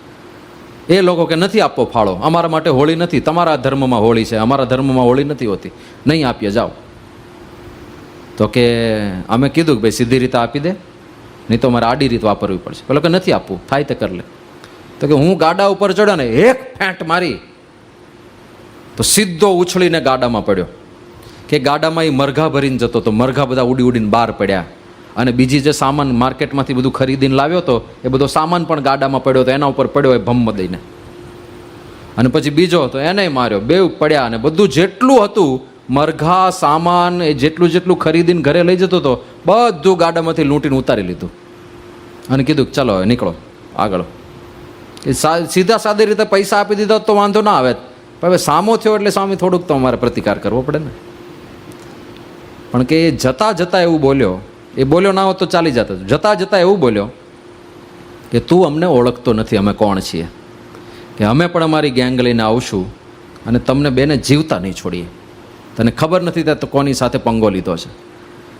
એ સ્વામીજી આવું બોલ્યો ને એટલે પછી અમારું ખમીર ઝળક્યું, પછી અમારાથી રહેવાય નહીં પાછું. એટલે મારા સાથીને કીધું કે તું બળદ પકડ. ગાડાના બળદ એણે પકડી રાખ્યા, હું ચડ્યો ગાડા ઉપર, અને બેવને લાંબી લાંબી દાઢીઓ હતી, તે દાઢીને વચ્ચેથી પકડી વાળ સાથે, અને ચામડી સાથે જ વાળ ઉતેડી નાખ્યા આખા, કે અહીંથી આમ લોહીની ધાર ચાલે, અને આખી આમ દાઢી છૂટી પાડીને પછી કીધું જા હવે આવજે, તું તારે જેટલા માણસો લઈને આવો હોય આવજે, હું જોઈ લઈશ. અને એવી રીતે બંનેને મોકલે, બેવની દાઢી ખેંચીને મોકલે. હવે આ કેવી રીતે કોઈ કરી શકે? કોઈ જીવંત વ્યક્તિ સાથે આવી ક્રૂરતા? કે આવું જીવન હતું મારું સ્વામી, દયાનો છાંટો ના મળે. એ કે એક વખત એક જાન અહીંથી જતી હતી, જાન નહીં સોરી વરરાજાના બધા સગાવાલાઓ લગ્નની ખરીદી કરીને જતા હતા. બીજે દિવસે વરરાજાના લગ્ન હતા, અને અમને તો હવે બધું નવું નવું નવા કપડાં પહેરીને નવા કપડાં લઈને જતા હોય તો અમારે તો લૂંટવા માટે સારામાં સારી વસ્તુ કહેવાય, નવી નક્કોર બ્રાન્ડ ન્યૂ વસ્તુ મળી જાય. એટલે અમે બધા કપડાં, વરરાજાનો બધો સામાન બધું લૂંટીને ઘરમાં ભરી દીધું. અને કે પહેલાં બધા તો અમારા ત્રાસ ને રંજાડથી બધા ભાગી ગયા, પણ વરરાજાની માં એ કે મારા ઘરની સામે આખી રાત રડી હતી કે એક જોડી લુગડા આપી દો, એક જોડી, મારા દીકરાના લગ્ન થઈ જાય, બસ એટલી દયા કરો. કાલે મારા દીકરાના લગ્ન છે એ સચવાઈ જાય, એના પૂરતી ખાલી એક જોડી કપડાં આપી દો તો મારા દીકરાનું આ પ્રસંગ સચવાઈ જાય. એ આખી રાત રડી એની માતા, છતાંય અમારા હૃદય પીગળ્યા નહોતા સ્વામી, છતાંય અમે એક જોડી કપડાં એને નહોતા આપ્યા. અમે આવા હતા. અને કે એમાંથી સંતોનું આ બાજુ વિચરણ ચાલુ થયું, અમને કંઠી પહેરાવી, કંઠી પહેર્યા પછી ખબર પડી કે હવે દારૂ ના પીવાય, હવે માંસ ના ખવાય. અને પ્રમુખ સ્વામી મહારાજની એવી દયા કે કંઠી પહેર્યા પછી ખબર નહીં શું થયું, ક્યારે આ દારૂ ને માંસ ને બધું છૂટી ગયું ખબર જ ના પડી. અને પછી બાપાના દર્શન થયા. બાપાએ કીધું કે તમારે દર પૂનમે અહીંયા તિથલ મંદિરે સેવામાં આવવાનું. અને સ્વામી સેવા કરતાં કરતાં બધા જ દુર્ગુણો એક સાથે ક્યારે નીકળી ગયા ખબર જ નથી પડી. એ જીવન હવે સપના જેવું લાગે છે. એક વખત તો કે હજારો પોલીસ ઓફિસરો અમને પકડવા માટે આવ્યા હતા, પણ એ હજારોના હાથમાં અમે નહોતા આવ્યા. મેં કીધું કેમ, તમારી ગેંગ એટલી બધી મોટી છે? તો કે ના સ્વામી, અમને નિયમો ખબર છે. સરકારનો નિયમ એવો છે કે પોલીસવાળા, અમે બધા વનવાસી કહેવાય, આદિવાસી કહેવાય, અમારા ઉપર ગોળી ના ચલાવી શકે, એ લોકો શસ્ત્ર પ્રહાર ના કરી શકે. એટલે એ લોકો આવીને ખાલી ધમકીઓ આપે, બીજું કાંઈ ના કરી શકે. અને અમે તો તીરકામઠાવાળા, અને અમારા માટે કોઈ નિયમ નથી કે તમારે તીરકામઠા કોના ઉપર ચલાવવાનું, કોના ઉપર ના ચલાવવા. એટલે પેલો ખાલી બંદૂક દેખાડે, કદાચ ફોડે તો હવામાં ફોડે, અને અમારું બાણ સીધું એના હાથ ઉપર લાગે. એટલે પોલીસ બધા ભાગ્યા હતા ગભરાઈને. અને પછી અમે સમજોતો કર્યો, સમાધાન કર્યું, અમારી જે માંગણીઓ હતી બધી પૂરી થઈ. પણ કે સ્વામી, આટલા બધા પોલીસોને અમે નાથવા નહોતા દીધા. એક વખત કે અહીંયા વાઘ આવ્યો હતો, આ જંગલ પ્રદેશ છે એટલે ઘણીવાર વાઘ આવે. એક વખત વાઘ આવ્યો હતો અને આજુબાજુ 15-20 કૂતરા વીંટળાઈ વળ્યા. કૂતરા શું, આવો વાઘ જેવું મોટું પ્રાણી આવે ને તો ઘણા કૂતરા ભેગા થઈ જાય. તો આજુબાજુ કે 15-20 કૂતરા. હવે વાઘને એની પ્રકૃતિ કેવી છે, કેટ ફેમિલીના એનિમલ્સ જે હોય એની પાછળ કોઈક શિકારી પ્રાણી હોય ને એનાથી સહન ના થાય. ફ્રન્ટમાં હોય તો કોન્ફરન્ટ કરે, પણ એની પાછળ હોય તો સહન ના થાય. તો કૂતરા તો ચારે બાજુ હતા, એટલે વાઘની પાછળ કોઈક ને કોઈક તો રહેવાનું જ. એટલે વાઘ ગોળ ગોળ ફર્યા કરે ને ત્રાડ પાડ્યા કરે ને ચારે બાજુ પેલા કૂતરા ભસ્યા કરે. અને કે આ બધો અવાજ થતો તો કોલાહલ. એટલે અમને થયું કે શું છે, કેમ કૂતરા આટલા બધા ભસે છે? અમે ગયા તો અમે જોયું કે વાઘ થાકીને લોથ થઈ ગયો છે, એનામાં હવે પ્રહાર કરવાની શક્તિ નથી રહી. અને અમને થયું કે આ લાગ છે વાઘનો શિકાર કરવાનો.